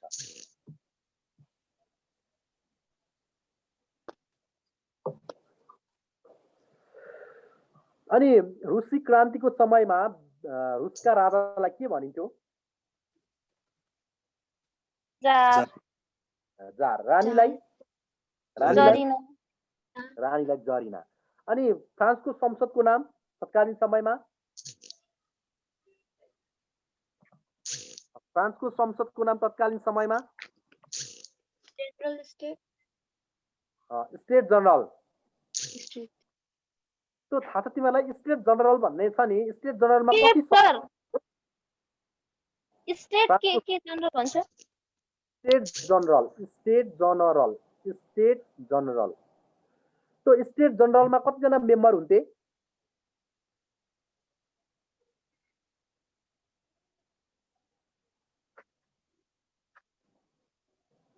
स्टेट जनरलमा नि स्टेट जनरलमा 1187 जना सदस्य हुन्थे बुझ्यो 1127 1187 जना सदस्य हुन्थे त्यो 1187 कसरी हुन्थे भने पादरीहरूको वर्ग छुट्टै पादरीहरू त्यसै 4 जना हुन्थे त्यसपछि त्यहाँका कुलीन वर्ग इलाइट वर्गहरू धनी वर्गको सेकेन्ड भन्थ्यो तिनीहरूलाई सेकेन्ड स्टेट भन्थ्यो ती सेकेन्ड स्टेट फेरि 258 हुन्थे अनि मात्रै थर्ड स्टेट भनेको सर्वसाधारण 621 भनेको उनीहरूकै बहुमत भइहाल्छ अनि 621 उनीहरू पादरीहरू 308 त्यसपछि कुलीन 258 त्यसपछि 621 के हुन्थ्यो भन्दा सर्वसाधारण हुन्थे त्यो सबै जोड्दाखेरि 1187 हुन्छ है त 1187 हुन्छ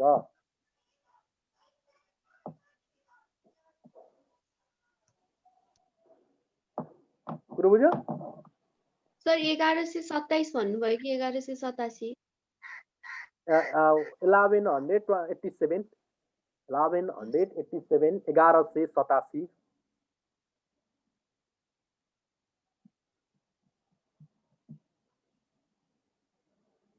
भयो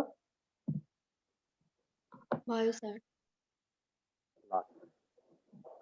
सेपरेसन अफ पावर भन्ने बुक राइटर को अरे सेपरेसन अफ पावर मोन्टेस्क्यू विश्वकोशको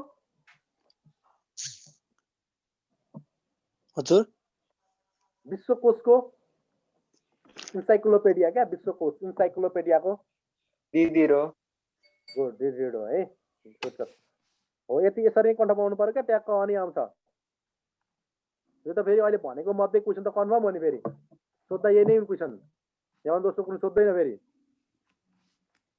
क्रान्तिहरू सम्बन्धी हजुर टपिक हो जीवन सर थ्याङ्क यू यिनै अभ्यास भइरह हुन्छ सर जीवन sir thank you so much हुन्छ सर थ्याङ्क यू ल हजुर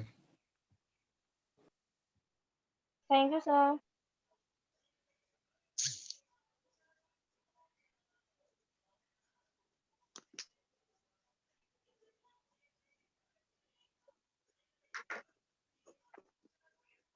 Please go ahead. Thank you.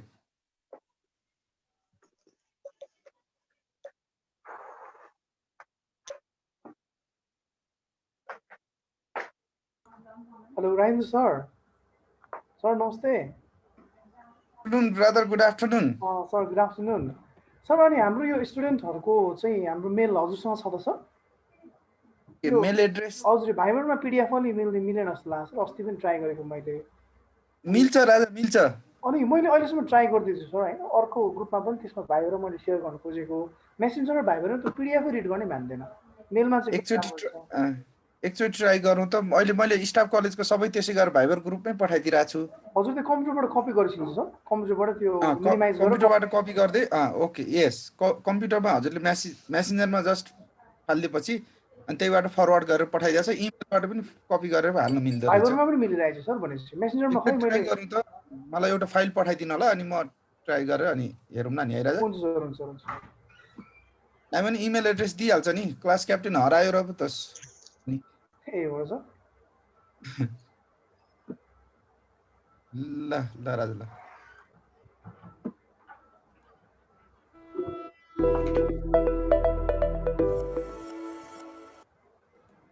Hello, good afternoon and namaste everyone. Welcome to English class of Defense Career Academy Nepal, presented by Susan Priyar, your English instructor. So today in our class, we'll be studying a topic which is known as narration or speech, right? So suppose narration or reported speech, oh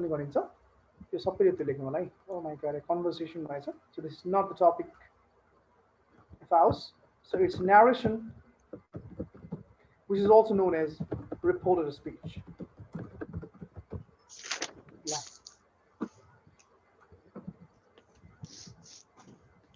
So this lesson is a very heavy lesson, and it comprises marks up to 2, right? So total 20 marks from the objective. Narration but 2 marks from the question. So active passive 2 questions. 2 questions. So duita lesson la ramro padincha bhane 4 marks question ko jana eligible boy, right? So this is a very heavy and a very important lesson at the same time, right? Heavyweight topic madhe parcha, right? And yes, I've been trying to provide you that PDF file. It's all done ready, but I've been trying to send it to other students as well of Cadet from other institute, and I've not been able to share it with them from Viber, right?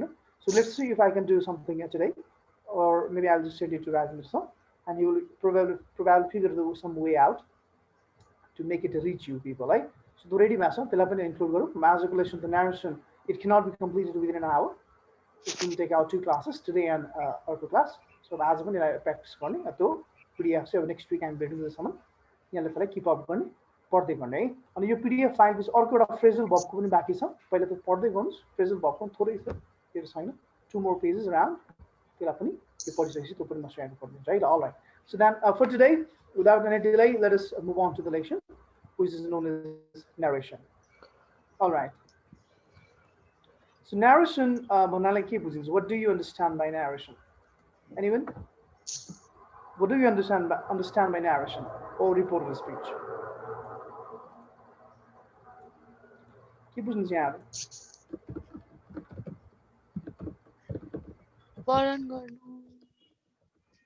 Yes.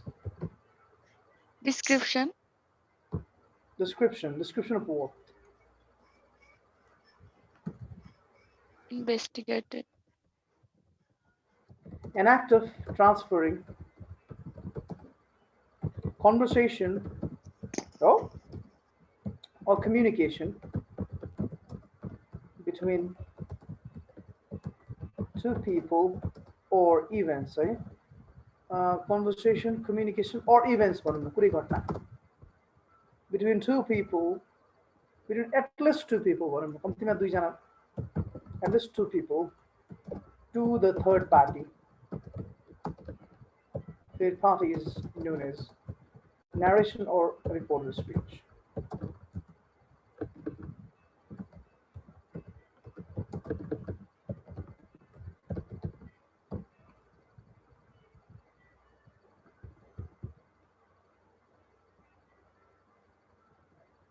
So यहाँ चाहिँ भनेको दुईजना बीचको संवाद हैन. Suppose BM and I had a conversation, a short conversation, where I said to BM, you are a good boy, भनेर मैले BM लाई भनेको छु, right? So BM र मेरो बीच conversation भयो, and I told BM, BM, you are a good boy, तपाईं राम्रो हुनुहुन्छ भनेर भने है.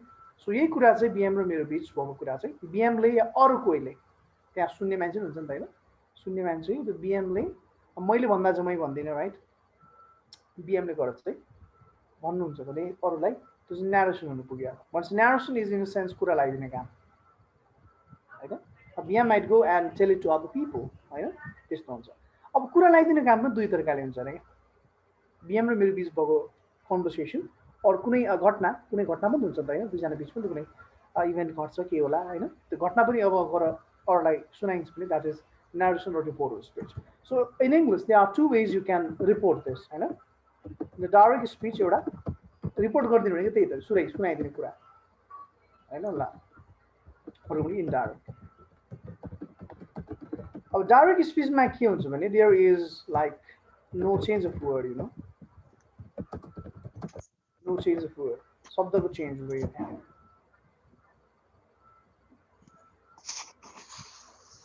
There is no change of word. Similarly, there is caricature, अलिकति हल्का caricature हुन्छ. Caricature मतलब acting के, अलिक act गर्नुपर्ने हुन्छ. You have to act out of it. जस्तै मैले जे भने ठ्याक्कै त्यो स्वरमा BM ले गरेर सुनाइदियो भने त्यो डाइरेक्ट स्पीच हुन्छ. अब त्यसको लागि चाहिँ अलिकति एक्टिङ गर्नुपर्छ फेरि, डाइरेक्ट स्पीच नभए बुझिँदैन. जस्तै let's say every time I come in the class, BM and I have some bitter relation, okay? BM र मेरो खासै राम्रो रिलेसन छैन. He doesn't like me and I don't like him either. त्यस्तो suppose है, BM I have no personal enmity with you, है, फेरि त सोच्दा त ल राख्ला. So this is an example. So and every time I come I shout at BM अरे क्या, you're naughty भन्छु म खाली आएर, you're naughty, you're stupid भन्छु है BM, I'm kidding है, फेरि example, you're stupid भन्छु म खाली, hey you're stupid, you're naughty भन्छु म खाली है. And BM will obviously get pissed off, हैन. मलाई हेर्नु नि मन लाग्दैन मलाई. Every time right after I enter the class, he just controls his face in के भन्नु, feeling ugly and this man, you, something like that, right? अनि अब त्यो खाली मैले भन्छु hey you're stupid, you're naughty भन्छु भने अब उसले के गर्छ, यो कुरा सुनाइदिनु पर्यो नि त, घरमा गएर नि सुनाउला, यहाँ अरू साथीभाइलाई त्यही अगाडि नभएको थर्ड पार्टी भनेको त्यहाँ नभएको है, फेरि बुझ्नुहुन्छ नि. थर्ड पार्टी भनेको one who is not present there during the conversation or during the event that was held between BM and me, हैन. त्यति बेला के हुन्छ भने अनि BM ले भन्छ अनि घरमा के भन्छ, आफ्नो केटाहरुले के भन्छ, hey you stupid, you're naughty भन्छ यार, त्यो इङ्ग्लिस शब्द खाले यस्तो हाँस उठ्छ है, something like that ल. के भने है, पुरा बोल्छ है ल.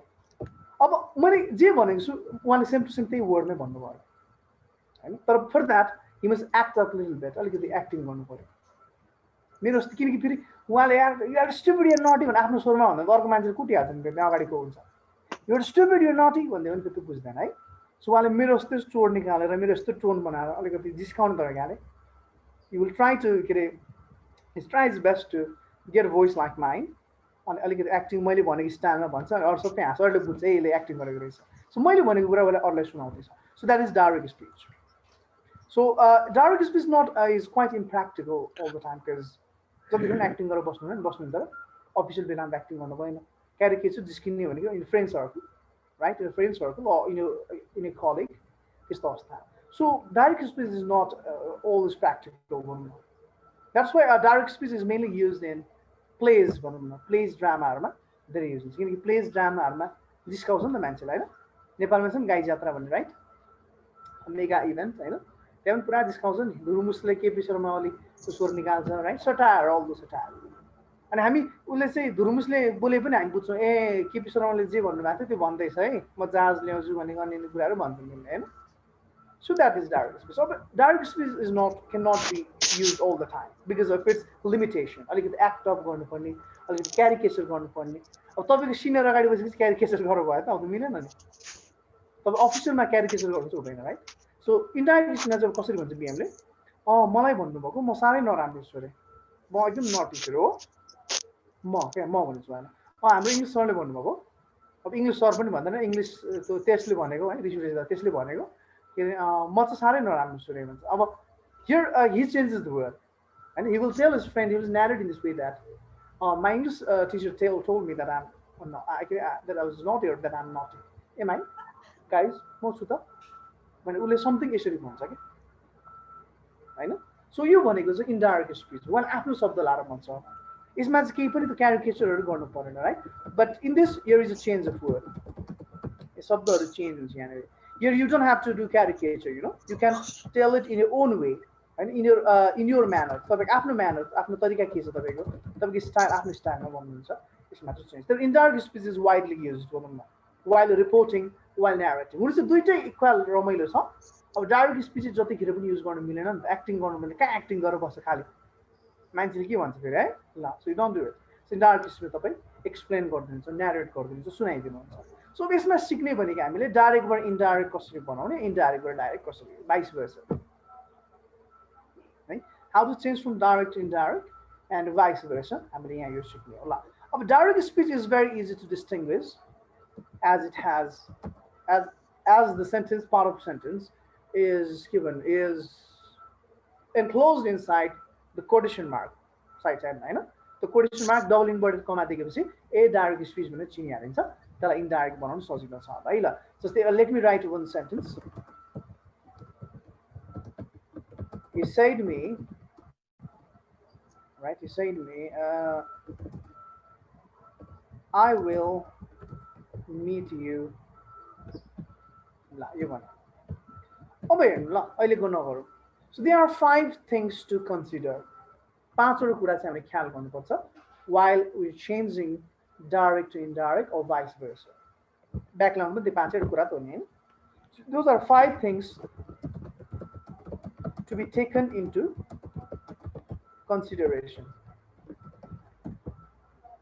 5 things to be taken into consideration. यो 5वटा कुरा चाहिँ यहाँ ख्याल गर्नु। So what are they? के हो त्यो भन्दा first one is reporting verb. Reporting verb यहाँ चेन्ज गर्नुपर्छ। If a direct मा said छ भने indirect मा पनि said राख्ने, but if in direct speech the word said to is given, then you have to change it into told. Said like said, said to like यहाँ हामीले told बनाउनु पर्ने हुन्छ है ल। यो गरिसकेपछि अर्को reporting verb पछि what after right? Yes, replace or remove comma and double inverted and comma, comma and double inverted comma by replacing them with the word that. Number 2 step भनेको त that लगाएर त्यो comma र double inverted comma लाई हटाइदिनु, we remove it. The next term is change of pronoun. Pronoun पनि त change गर्छौँ हैन। जस्तै मेरो लागि सुबिन के अरे बीएम तपाईँ हो हैन, तपाईँ एकदम फटा हुनुहुन्छ भने बीएमले अर्डर सुनाउँदा म साह्रै फटा छु है भन्नु भएको छ। कसले भन्यो न इङ्ग्लिस सरले भन्दै थिए, इङ्ग्लिस सरले म साह्रै फटा छु भन्दै थिए है समथिङ लाइक द्याट। सो त्यो तपाईँ या तिमी भनेको वर्ड बीएमलाई हैन, त्यो तपाईँ भनेको वर्ड चाहिँ बीएमको लागि म भन्नु पुग्छ हैन, उहाँले भन्दा त्यसरी भन्छ नि त होला। So pronoun, there is a change of pronoun because for me BM is you are BM हैन, but for others when you narrate they use it उहाँको लागि म हुन्छ आफू। This is it, pronoun पनि change गर्नु पर्छ। Number 4 is change of tense. हामीले टेन्स चेन्ज गर्छौँ ल। अब यो टेन्स सम्बन्धी लेखौँ ल अलिकति के है। अब टेन्समा के छ भने तपाईँको indirect speech is past lover भनौँ न. It always runs after past. बुझिन्छ? Maybe it loves the past tense very much. त्यही भएर के हुन्छ भने if the direct speech is given in simple present tense, in indirect speech that simple present tense ought to be changed in simple past tense, right? अब तपाईँको direct speech चाहिँ simple past मा छ भने what you do is a simple past मा अझ deeper past कुन हो? Which is the deeper past of name me the tense that is deeper than simple past law in terms of intensity. Past perfect. And simple past अहिले मात्र past perfect भनेको completely back मा पनि simple past भनेको back एउटा point मात्र, past perfect अझै त्यो लामो समय time span cover गर्छ त्यसले. त्यस्तो हुन्छ. So from direct to indirect है सबै D बाट ing बनाउँदाखेरि direct indirect. So what we must do is the word like is and are for past tense के हुन्छ? Was were. Very good. Was were मा changes, right? So was were को केमा change हुन्छ? Had been. had been. Very good.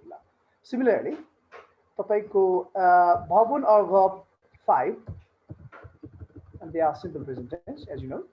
So verb 2 मा change हुन्छ, right? And verb 2 changes into what? Past perfect, which is had plus B3, right? Similarly, do and does of a not negative means that prior plus verb 1. That was the verb 1 answer. Changes into did, so not, did not was the verb 3 because do did does besides the verb 1 follows, right? On this thing, did and not plus verb 1 percentage answer. It's a past perfect. Past perfect must had not plus B3 right? Bob third use right? And likewise, will whenever will shall whenever will would match change Would. Shall should match change, right? Would should. No. And can may whenever can could might. May might. Very good. This thing must whenever change must whenever have to match change. Similarly, has have plus verb third past perfect changes, sorry, present perfect changes into had plus B3, and had plus B3 there is no change, like it remains the same because you cannot further take into the deeper past. So it's simple. You go by the concept that whenever I use a simple present, it must be changed into simple past, and when you use a simple past, it must be changed into past perfect. That is the rule, right? And the 5 number time adverbial. Just say Deepak BM yaunus भने मैले अरूलाई सुनाउँदा त्यो कुरा बितिसक्छ हैन मैले के भन्छ मैले त्यहाँ जानु भनेर भन्नु भएको थियो यस काम भने वर्ड गो मा चेन्ज गो अहिले नै आउनु त बीएम यहाँ भन्नु भने मलाई याद छ त्यस बेला मलाई बोलाउनु भएको थियो भन्नुहुन्छ उहाँले हो so there is some change of word you know त्यसलाई टाइम एडभर्बियल भन्छ त्यो टाइम जनाउन शब्द हो अब त्यो पनि एकछिनमा चेन्ज गर्छौं but this question number 5 is optional and by it I mean that it may not always be given दिएको छ भने चेन्ज गर्ने जहिले दिएको हुँदैन यो 5 नम्बर चाहिँ दिएको बेला अप्सनल भने it could be given sometimes when it's given you change it when it's not what do you do nothing you don't think about it हैन ल यो चारवटा कुरा कन्सिडर गर्नुपर्ने so let me remind you once again so the number 1 is reporting verb if it is said you change into say to if it is number 2 is remove comma and double inverted by replacing them with the word that. Number 3 pronoun, number 4 tense, and lastly time adverbial. Time adverbials. Right? All right, that's good. So then about यसलाई हेरौँ ल यो पाँचवटा कुरा consider गरौँ ल फर्स्टमा के हुने बोला the first thing here is he said me and said to हुन्छ लेख्नु said to लेख्नुस् said मात्र हुँदा पछाडि यो हुँदैन I said अनि यहाँ चाहिँ फेरि यो फर्स्ट को दुईटा सब्जेक्ट र objective चलाइँदैन and we don't like change them. He told me that. Well, he told me उहाँले भनिहाल्नु है. So he told me. अब number 1 said to change into told. He told me. हामीले यसलाई चेन्ज गर्नु. He would फेरि meet. भन्छु म यो he र अगाडिको जुन त्यो दुईटा pronoun subject र object जुन छ which comes side by beside that reporting verb मैले भन्नु खोजेको त्यो reporting verb को लाई चाहिँ घेर्ने त्यो जुन subject र object हुन्छ अगाडि त्यसमा चाहिँ we do not make any changes. Remember that. त्यसलाई चाहिँ हामी चलाउँदैनौँ है. So हाम्रो फर्स्ट टार्गेट भनेको this reporting verb चेन्ज गर्यो. त्यसपछि त्यो कमा र यो इन्भर्टेड हटाउनु पर्छ. पछाडि पनि हट्छ त्यो लगाएपछि and to remove that we establish another word that is that in its place. He told me that, right? अब that देखेपछि त इन्डाइरेक्ट हुन चिनिन्छ ल है. He told me that. अब अलिकति यहाँ चाहिँ बुझ्नुपर्छ ल ध्यान दिएर. जस्तै उसले मलाई प्रत्यक्ष नि त डाइरेक्ट भनेको हैन. भेटु त पनि he said to me म तिमीलाई भोलि भेट्नेछु. म भनेको को? म भने आई. Yes. म भने चाहिँ उ हो ही हुन्छ त्यहाँनेर. सो एकैछिन सोच्नु न हामी सबै नै. उसले मलाई भन्यो म तिमीलाई भेट्नेछु. म भनेको को हो? ही भन्ने मान्छे. एक्ज्याक्ट ही भन्ने मान्छे. सो अब अरूलाई सुनाउँदा के भन्छौँ हामी? उसले मलाई भन्यो म तिमीलाई भेट्छु. उसले मलाई भेट्छ रे भन्छौँ. सो यसमा ही हुन्छ right? He would. He told me that he. बुझ्यो Sita? Subin? Human? Yes, sir. The Jigyas? Elisa? Yes, sir. Subika? There are so many people for videos of World Master. Alright, those students who turn their video off, they're ugly people, except for those who are using data. The internet video on people are all those who do not brush their teeth, all those who have not washed their face entire over since lockdown. That's why you are not running a video on. Internet button because I know most of the internet, sir. Internet button, yes, you are that what I just said. So we'll change into would now.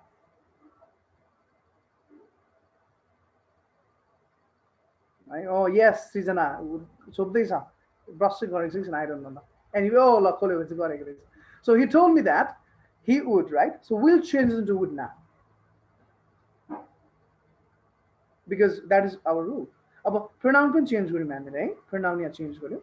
So we'll like would like me. About what is like you would pasadi go meet money, well happen to buy this. No, we don't do that. Because in English, after a modal auxiliary verb, the verb that follows must always be verb 1.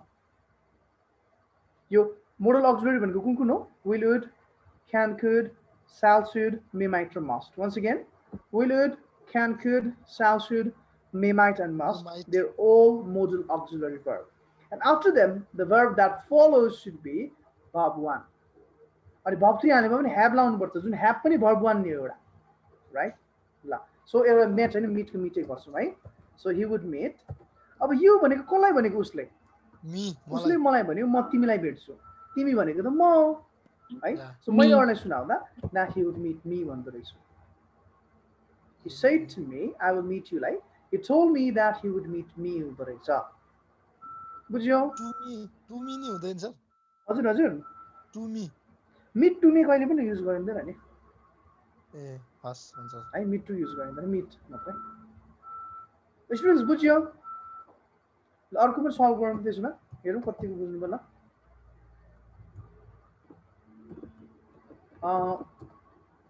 Sita said to Ram.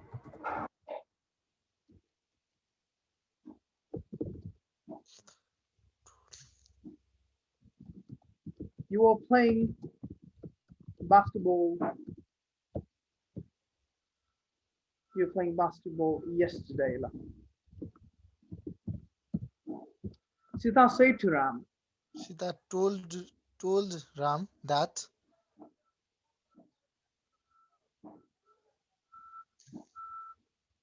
Yes.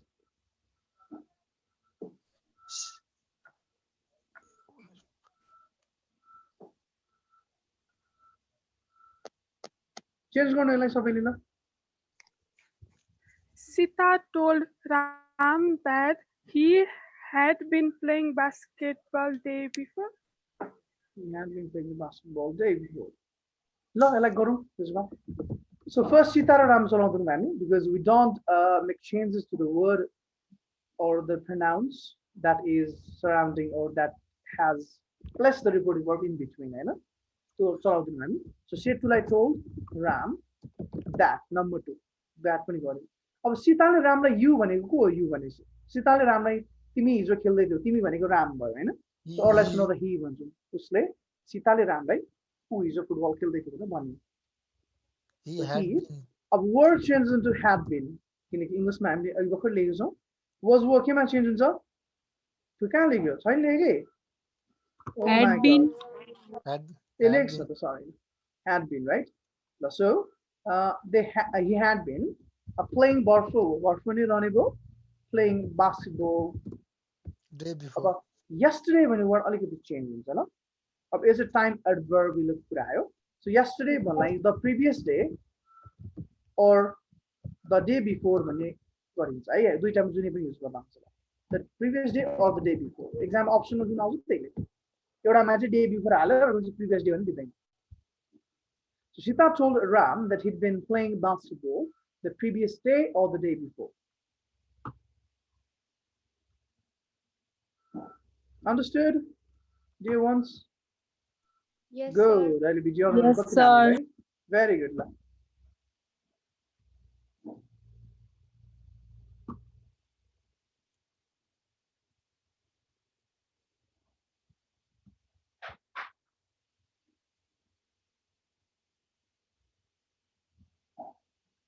BM लगी अब video of गर्नु भएको थियो on गर्नु पर्छ हो हजुर sir sorry sir अघि काम परेको थियो See, BM does not want to be said ugly. Well, ugly when he got very angry and because he knows he's very handsome man. So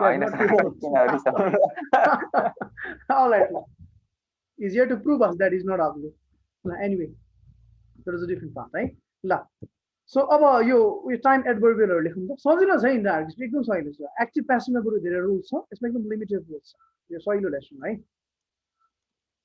अब एक्टिभ प्यासिभ याद छ यहाँहरुलाई याद छ कि बिर्सिसक्यो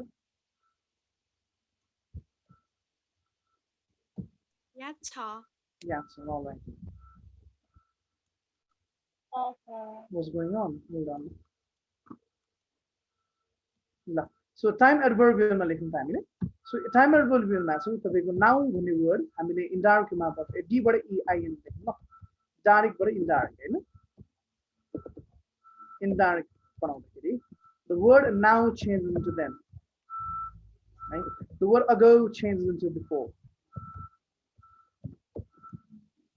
much like this the word tomorrow today looking first today changes into that day right yesterday the word yesterday changes into the day before or the previous day similarly the word last changes into the previous last Sunday when the previous Sunday right similarly the word tonight as rati that night come into go yes tomorrow changes into kima change huncha the next day no or the following day the actual day no the following day yeah. the next day or the following day then next one word for the following ma change huncha right next is when the following Tuesday you know so this ko that ma change huncha yo din bhannu bhane त्यो दिन मलाई त्यस्तो भन्नु भएको थियो भन्छु नि हैन अनि these को those these days भन्नु those days यी दिनहरुमा तपाईं के गर्दै हुनुहुन्छ मलाई याद छ म ती दिनहरुमा के गर्दै थिए भनेर सोध्नु भएको थियो भन्छु यहाँ ल अब hence भनेको hence right hence भनेको यसैले भन्नु त्यसैले त्यस्तो भन्नु भएको थियो बियम तिमी राम्रो पढ्नु पर्छ अनि यसैले गर्दा चाहिँ तपाईको राम्रो एक्जाममा मार्क्स आउँछ म राम्रो पढ्नु पर्छ अनि त्यसैले गर्दाखेरि चाहिँ मेरो एक्जाममा राम्रो मार्क्स आउँछ भनेर भन्नु भएको थियो something like that hence tense I think that's it la come go भएर यहाँ आउनु त भनेर त्यहाँ जानु त भनेर भन्नुभएको थियो मलाई याद छ जस्तै बिहामा हजुर मेरो अफिसमा आउनु है भन्यो भने मलाई उहाँको अफिसमा जानु भन्नुभएको थियो त्यति बेला because these are all past event नि त होइन कन्भर्सेसन भइसकेको हुन्छ अनि त्यसमा सो यो कुराहरू ल अब प्र्याक्टिस गर्नुपर्छ ल चार 5 क्वेसन प्र्याक्टिस गर्नुपर्छ अर्को टाइपमा हामी जान्छौँ move on to the next topic बुझ्दैछ नि है स्टुडेन्ट्स ल good so right some other questions we said to say to him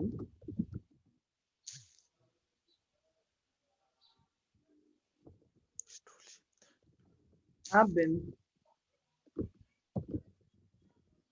waiting for you. I've been waiting for you for 3 hours now. And she's getting mad at him. 3 घण्टा भइसक्यो पर्खिँदै आएको, right?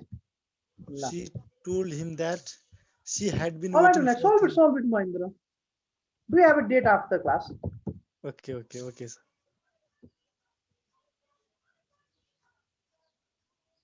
Mahindra is in the class. Love. Aram, copy my concept, write it down, because when you write it down, it's given, it prolongs, it remains for you for a long time. Yeah.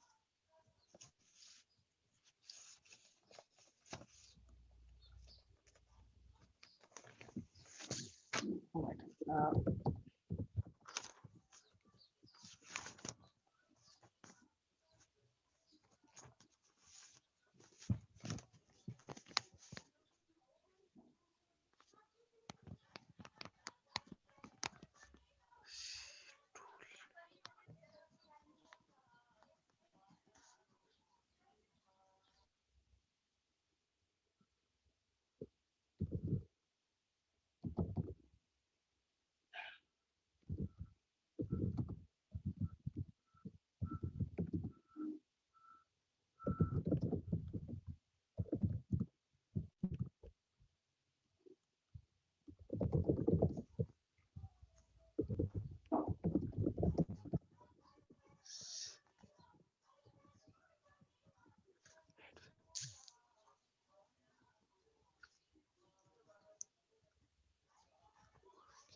ये class थियो कि यार त म आउँ भनेर यहाँ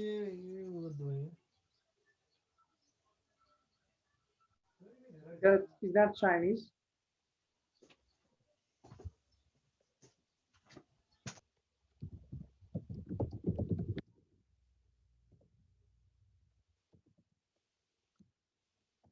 All right, this much.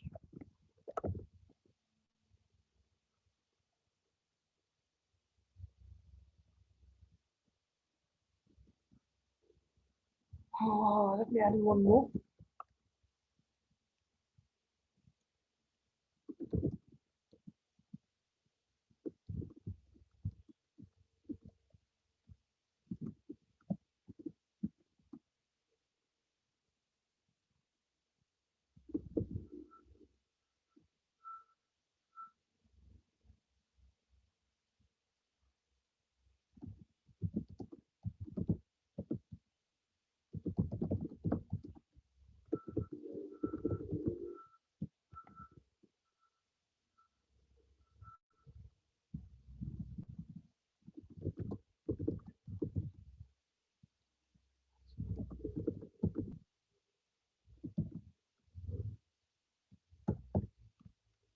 All right, 1, 2, 3, 4, 5, 6 questions altogether, and you have 3 minutes to solve it.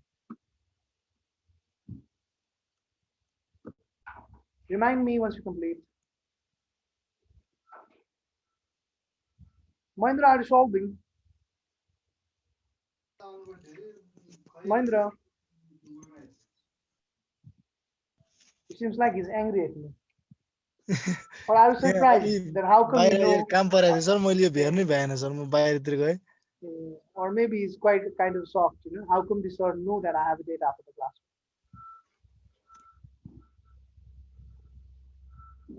When you go to a date, make sure you put on the masks and maintain social distancing. All right, that's the need of the current situation. That's for all.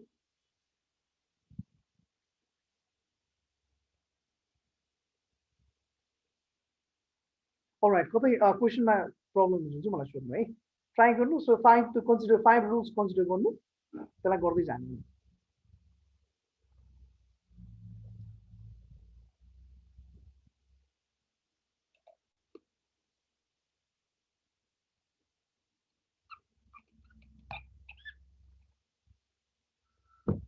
I want to add one more question. Okay?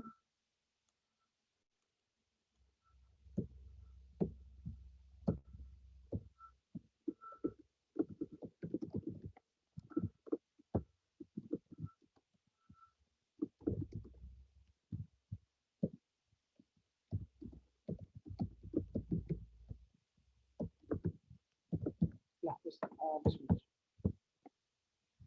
7 questions.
All right then.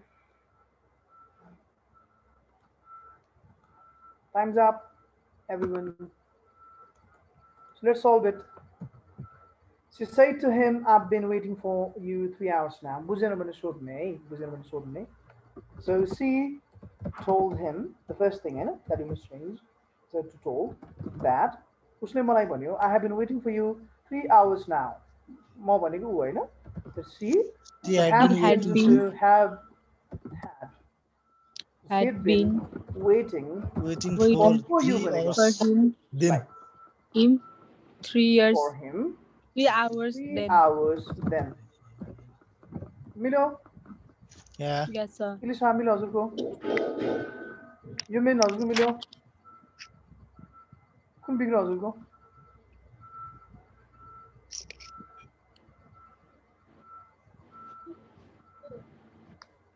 अर्को के मिल्यो मिलेन कुन मिलेन भन्नु है हजुर please so यो हिम कसरी भयो भन्ने हो यहाँहरुको नमिल्नेहरुको उसलाई भन्यो दुईटै they are third person right I mean this conversation मा उनीहरुले भन्यो म तिमीलाई 3 आवर देखि पर्खिरहेको छु सो म भनेको girl so she had been waiting for he हुँदैन नि त्यहाँ त यो त उसलाई भनेको नि त हैन So this is objective form now. Objective pronoun I को me हुन्छ, he को him हुन्छ यहाँ, त्यही भएर she had been waiting for him 3 hours then हुन्छ. अरु पनि हेर्दै जाउँ ल, अरु बुझिनु भने I will just tell you once again, no worries. They told us भनेपछि told I told they told us that हामीलाई भन्यो, तिनीहरूले हामीलाई भन्यो, तिमी भनेको को हामीलाई, हामी नै हो. They told us, हामीलाई भन्यो, you have भनेको तिमी, because you भनेको तिमी पनि हो, तिमीहरू पनि हो. It stands for singular or plural. So that हामी चाहिँ हो है, हामी, so that we had to behave properly in the class. Because you भनेको तिमी पनि हो, तिमीहरू पनि हो, तपाई पनि हो, तपाईहरू पनि हो नि त हैन. You भनेको singular plural duiटा इङ्ग्लिशमा. मिल्यो? They told us, हामीलाई भन्यो, तिमीहरू. So तिनीहरूले हामीलाई भने कि हामीहरू क्लासमा चाहिँ राम्रो व्यवहार गर्नुपर्छ अरे हामीहरूले हैन. ल. So Priya said to Promise, I wrote you 15 letters last month. My goodness, that is one of a romantic love, right? So Priya told Promise that I भनेको को कसले लेखेको चिठी, लेटर कसले लेखेको, it was Priya. So that she had wrote is verb to here, right? Wrote भनेको verb to केमा change हुन्छ, had changed into had plus verb 3. So had written. Priya told letters written 15 letters the previous month. Last one word previous ma change हुन्छ. यो पाँचवटा कुरा के change गर्यौं, 1 2 3, this is 4 and finally 5. पाँचवटा कुरा. सर अन्त बीचमा हिम चाहिँ हुँदैन. Him. Say to them भनेको You need to change into him. She told them that you भनेको कसलाई भनेको, they, right? That they Sir, run out of words. excuse me sir. Eco you पनि छ नि बाँकी. Return him हुन्छ कि भने. That they, she told them that they had punished like लेख्ने, had punished नै लेख्ने. They had punished their juniors in a wrong way. Juniors in a wrong way.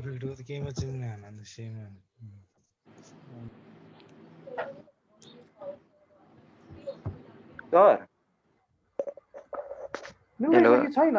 Sir ई नम्बरको यु चेन्ज हुन्छ कि हुँदैन होला? यो कसरी भयो भन्ने प्रश्न कसैको केही छ भने you're always Hello Sujan sir. All right, next one. Hello. Say to them. हामीलाई सुनिरहेको छ कि छैन क्या? त्यसको के हुन्छ त? Susan sir. Hello. Sorry, सुन्नु नै भएको छैन. Negation पढ्यो? Transformation. Excuse me sir. Affirmative into negative questionहरु पढ्यो नि हामीले हैन, auxiliary verbहरु. पढेको छैन? पढ्यो सर. ग्रामरमा के पढ्यो हामीले? Question tag पढ्यो. Hello. के गर्यो हामीले ग्रामरबाट? Correctives, conditional, अनि causative verbs, अनि question tag पनि गर्यो हैन र? You don't have notes, people. Yes sir, we have not made the notes. Note made no time. BM. Sujan sir. I don't remember because you know it, and I have lots of class in a day, so I get confused sometimes. I mean, you prediction of you negation Sujan sir. Affirmative Excuse me, Sujan sir. सरले सुन्नु नै भएको छैन क्या हामीले. पढेको छैन? Hello sir, कसैले वेभ गर्नु न सरलाई. भिडियो अन भएकोहरूले नजान मेरो इङ्ग्लिस कपी खै लिएर अब सबैजना लाटा भइसकेपछि कि म बोलेको सुनेको छु hello Oh my God. Sir? So check on, please. So you see, told them that. She told them that. You had a car when you sign, Henry. Oh, you had a car. So you when you go, she told them that. सरले message they had when you single दिएको छैन तँगा भयो त हो यस sir had single दिएको छ हो हो यस सर सर यसको आन्सर के लेख्नु मान्छेले साले she G number. told them that they had a car 2 months before. Hello sound सुनेको छैन क्या हो सर हजुरको बिहान भइरहेको छ सुनेको। सरले प्रब्लम नसुन्नु भयो जस्तो छ सर हजुरकोमा प्रब्लम भइरहेको जस्तो छ sir speak please speak out मैले सुनेको छैन क्या तपाईँले साउन्ड सर हामी अघिदेखि बोलेको बोलेछौँ हजुरले सुनिरहेको छैन के ए व्हाट इज दिस अब सुन्यो sir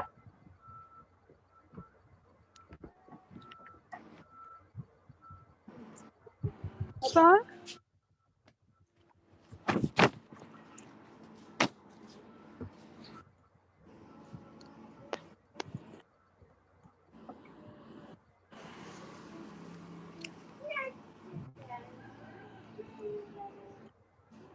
What the fuck is going on?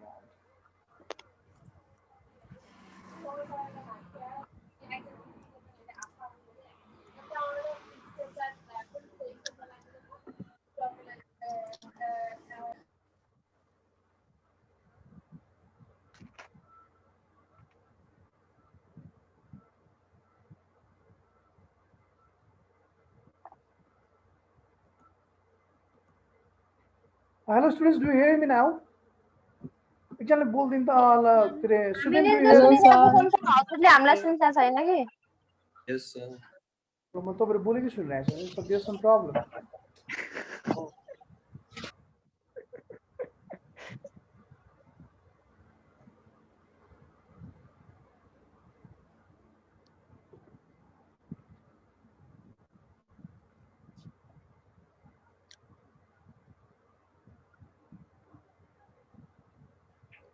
Hello hello त्यो डिस्कनेक्ट अडियो भन्ने पनि एउटा अप्सन हुन्छ नि सरको त्यो मिस्टेकले त्यही टच भयो जस्तो छ कि अब नसुनेको सरलाई भन्दैछु सरले सुन्नु भयो भने त नि त बनाउने कान्छे मेरो फोनबाट एकचोटि ठुलो मम्मीलाई मिस कल गरिदेऊ त ल म ठुलो मम्मीलाई